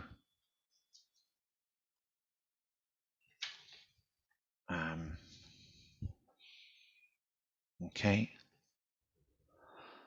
Hopefully this is going to work. Right. So you should be seeing, just let me know in the chat box. I've just moved things around there. Are you seeing a are you seeing are you seeing something that says, yeah, it should have gone off now. Yep. It's just showing a different thing. Sorry, I'm talking away to myself here. Let's just do this one more time. Right, that's fine, fine. Now we're back, now we're back, now we're seeing it, good. Just gonna open the chat panel so I can communicate with you, because I've just got, okay. Right, you should be seeing on the screen a session structure. Can you just confirm to me, just so I've had to move everything around there after doing that, a bit of writing. Can you see why you should do a mock exam on the screen? Nope. Okay, no problem. Let me share this one here, and now you should be able to see it. Can you see it now? Good. Okay. Right. Interesting chatting to you earlier about not many of you doing a mock exam. Okay. It's really important. Here is a quote from the examining team. Yep. Basically, sitting a mock exam in the time allocated without reference to study materials is the single most important way of preparing for an ACCA exam. Okay. It helps you overcome the fear factor. It helps you realize it's actually not that bad. It takes your rough edges off. It helps you be familiar with the CBE platform. You should have some decent marking and feedback going on. Okay, so I do mocks with my students, and I'll tell you what I do just so you can benchmark. But I'm going to offer one of you a free mock that I will get marked by ACCA SBL markers. You'll do it on the platform for time, and it's my gift to one of you to do. So listen carefully to what we're saying here, and if you can listen carefully to what we're saying, I'll give you a free mock exam. Okay. So let's talk about why doing a mock exam is so important. All the stuff I said to you about timing, you might have listened, but if you're sat in a mock and you mess up on your time, you think, oh my God, I didn't realize. How do I get my timing? Well, then you might look back at this video and follow what I said about strict time allocation. Yep. What else? People procrastinate and fear doing exams. Well, a mock is an opportunity to make mistakes from which to learn. Yep. You need to get 50 or more on the exam day. Okay. To get 50 or more on the exam day, you've got to make mistakes before that and learn from them. Yep. Really important to do that. It's not a predictor of how you'll do in the exam. It's an indicator of the mistakes you must not make when you do the real exam. Those people that don't do mocks, they never get any exposure. So really important for you to get on the CBE platform and try and have a go. Marking and feedback, look at that, how to self-mark. I would say if you can find a study buddy who has similar attitudes to yourself with regards to passing the exam, and maybe mark each other's. Yep. But doing it to time is really important. Yep. And it's a great thing to learn from. So it's essential you practice mock exams to time on the ACCA platform. Here's a couple of questions for you and see what you think. Would you learn to swim by reading a book? Tell me how you'd learn to swim. Exactly. No, we wouldn't. So how would you learn to swim? You need to practice. Exactly. Yeah, exactly. Would you learn to drive by reading a book? Exactly. Exactly. No. Yeah. And the other thing I'd ask you is, the World Cup's taking place in Qatar, and there's been some qualifying matches. Before those qualifying matches, I would ask you, why do football teams play friendlies before a big tournament? Why do you think they play friendlies before a big tournament? To practice, to prepare, to maybe consider a particular formation and then reflect on whether it worked, to polish their team strategy. Exactly, see. Yeah, exactly. To check the weaknesses, see. Exactly. And that's why you want to do a mock exam. Okay? So I would suggest it's absolutely essential that you do one. Yeah? And yeah, just make sure that's what you do. I'm going to allow one of you, if you want to do it, you don't have to do it, but I'm going to give you the opportunity for one of you to do a mock day. Now, what will that involve you doing? Well, I'm going to write, or I've written already, an exam standard 11-page mock exam that I'm going to let you do. You won't have seen it before. I've booked some time on the ACCA platform. I think I've booked it, but next weekend, I think, from Thursday to Sunday next weekend, I've booked it. So the person that wins this mock can do this on the platform, no problem at all. I know who the SBL markers are. Can't really say much about who they are, but I know them, trust me, and they're going to mark your mock. You're not just going to get it marked, you're going to get loads of feedback on how you're going to improve.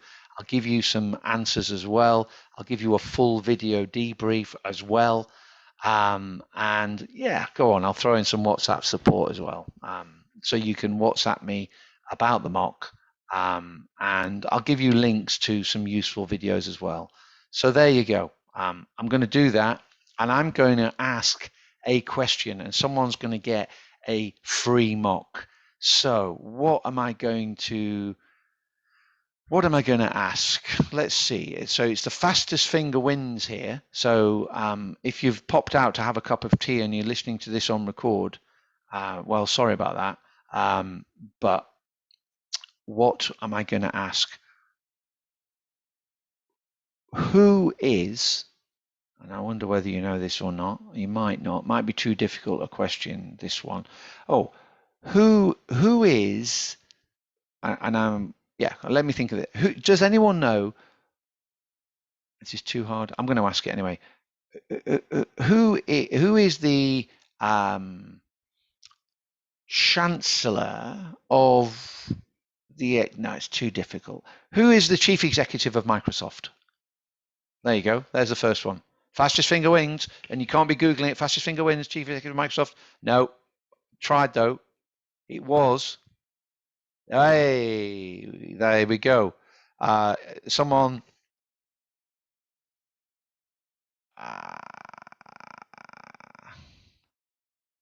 You're making me confused now. I'm going to have to Google it because I thought it was Sundars. Hey, I've got confused myself. I had it in my mind.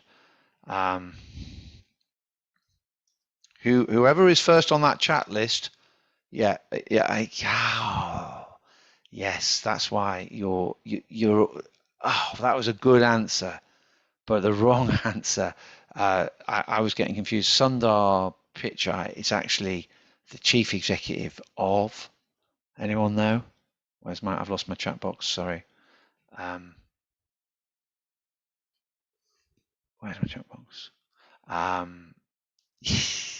So the person who came in first is YY. So YY, could you let me know? So Satya Nadella, very good. All of those who answered that. I think the slower ones might have had to have Google it. And the other person, Sundar, is actually the Google person. Sundar, the Google person. So the fastest finger that one there. Actually, no. There is someone who I'm just looking through the list. No, it is YY. So I don't. If YY could send me an email. I'll give you my email. The first Abdul says first two, please. What's the first two, Abdul?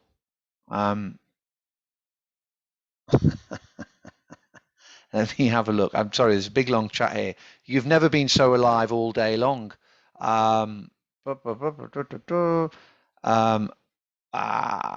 Okay, you know what? I'm feeling really generous. And Abdul was the second person. And you know what? In life, you don't get if you don't ask. And Abdul has asked, can we do the first two and not just the first one? And Abdul, as you've asked, you should have said it to everyone.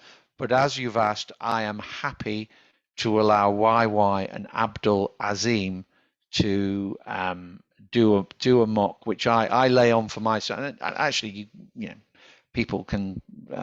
It is something you can buy, but I'm offering it for free.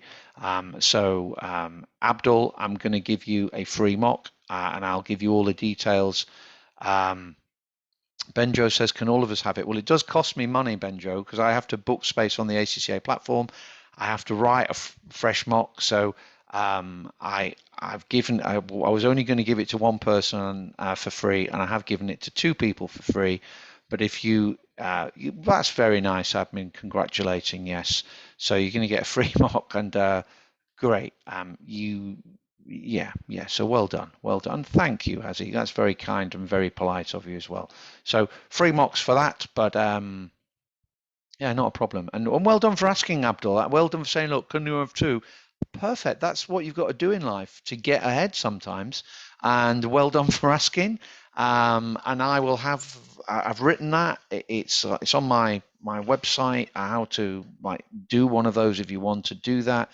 But Abdul and YY, it's free for you. And my point would be, don't worry I want you to get 50 in your mocks and on the exam day, right? 50 on the exam day. To do that, you have to take some edges off and you have to make some mistakes. Yeah. So, that's the whole point of doing mocks. So, yeah, good. Let's continue where we were. One moment. Right. So what else do I need to do for passing my exam? Well, if you go on to the Student Accountant magazine, you put my name in there. There's lots of articles I've written, and there's also podcasts. If you don't like reading, which you do have to read on SBL, so try to practice. Have a look at those articles. There is podcasts made of some of them as well, which you can listen if you're in the car. So have a look at that.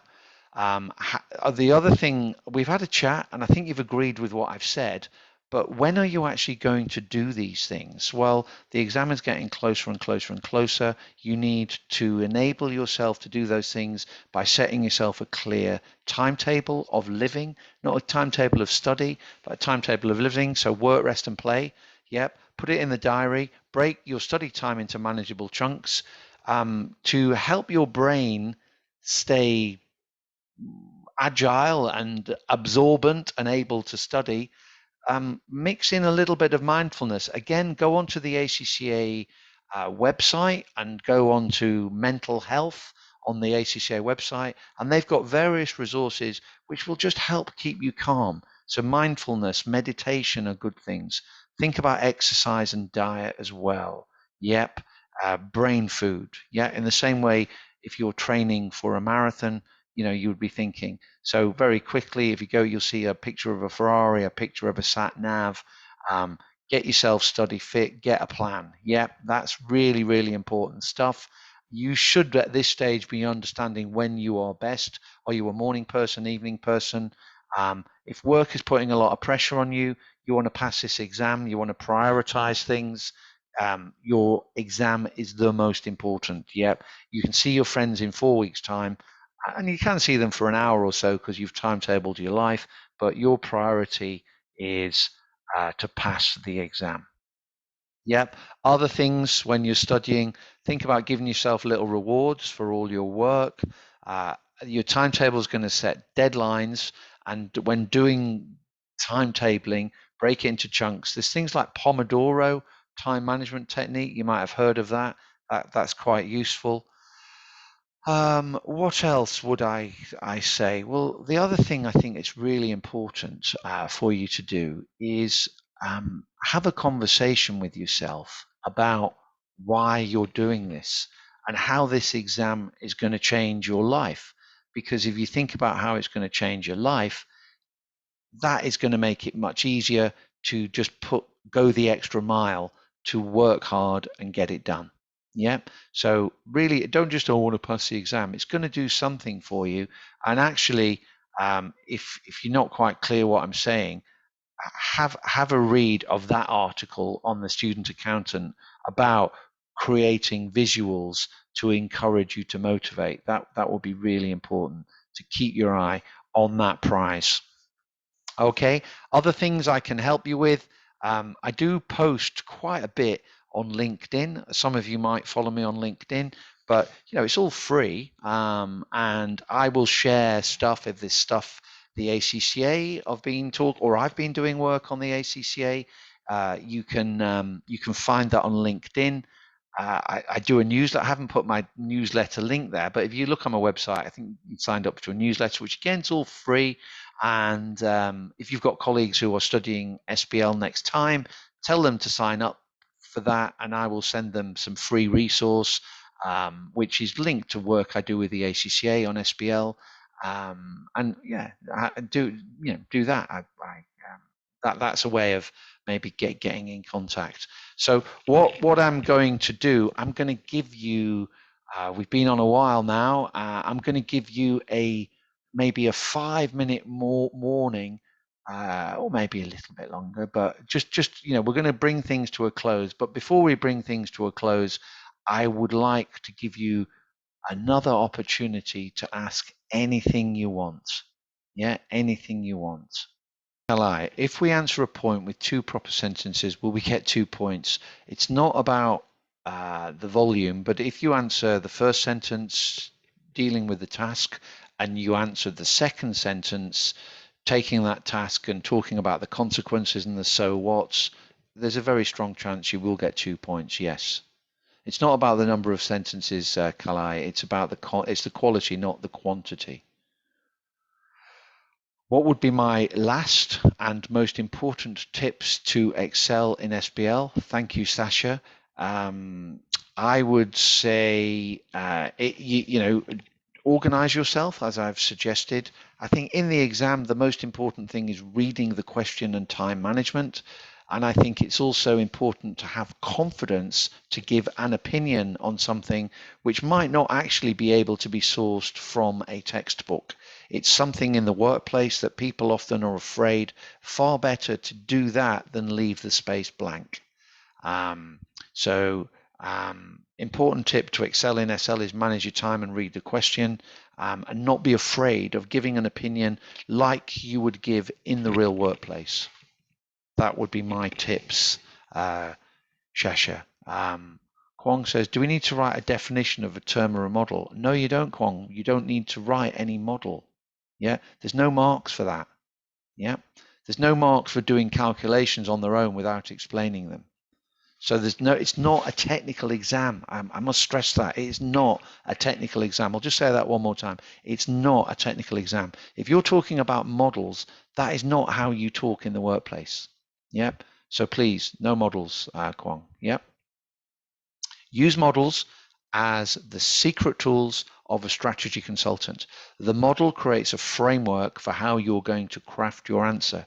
It helps you come up with more points than you would normally come up with. You then think about the marking scheme and you allocate things accordingly. Chong says, is a board of trustees and a board of directors the same?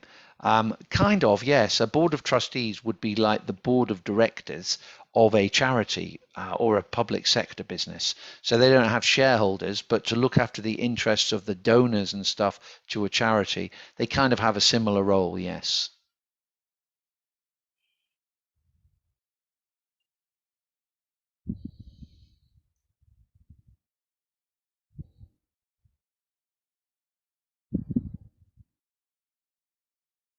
No problem, no problem.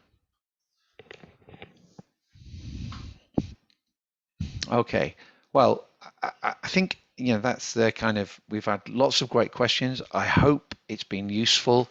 I have lots of articles on my website as well that are ACCA articles I've written, all their videos I've recorded, and you can, they're all free. So just go and have a look at that, but also go on to the ACCA website. But please don't go listening to people on YouTube who, quite frankly, don't know what they're talking about, in my opinion. And I know a bit about SBL. So just be careful, all these so-called people who just go on the ACCA website, have a look at my website, and you, if you think, well, why should I look at yours? Check me out on the ACCA website and see what's there, and that will hopefully help. I hope you take the mock offer up. Those who I've given a free mock to, I think you go and see what a mock includes, but you must do one whichever way you want. You can do one through me, but you can also do one yourself on the platform. Just you have to be strict on the time. Yep. So that's important. And just get a control of your life for the next 3 weeks. Yep. Get control of your life. You've got to start having a very strict routine. When you go to bed, you get up, when you exercise. All of those things are going to be really helpful for your ability to become exam fit. Okay, well, yeah, lots of nice thanks. So thank you, and just, you know, best of luck. Yep, you don't need the luck, you make your own luck, but yes, I wish you all the very best. I'm, you know, thank you very much. Don't thank me, thank the ACCA, who have worked very hard to put this session on for you. And you know, what a great local membership you have. And some people are not from Malaysia, from outside the region, and they've been allowed to join as well. So thank you, ACCA Malaysia. And I hope to come back and see you in person soon and start eating all that lovely food that you have. Yep. There is a recording link if you joined late, or you know, could miss some of it, and obviously it takes a little bit of time to render the video and put it up, but it will be there. So thank you for hosting, and good luck in your exam, and I wish you all the very best. Thank you, ACCA Malaysia. Yep.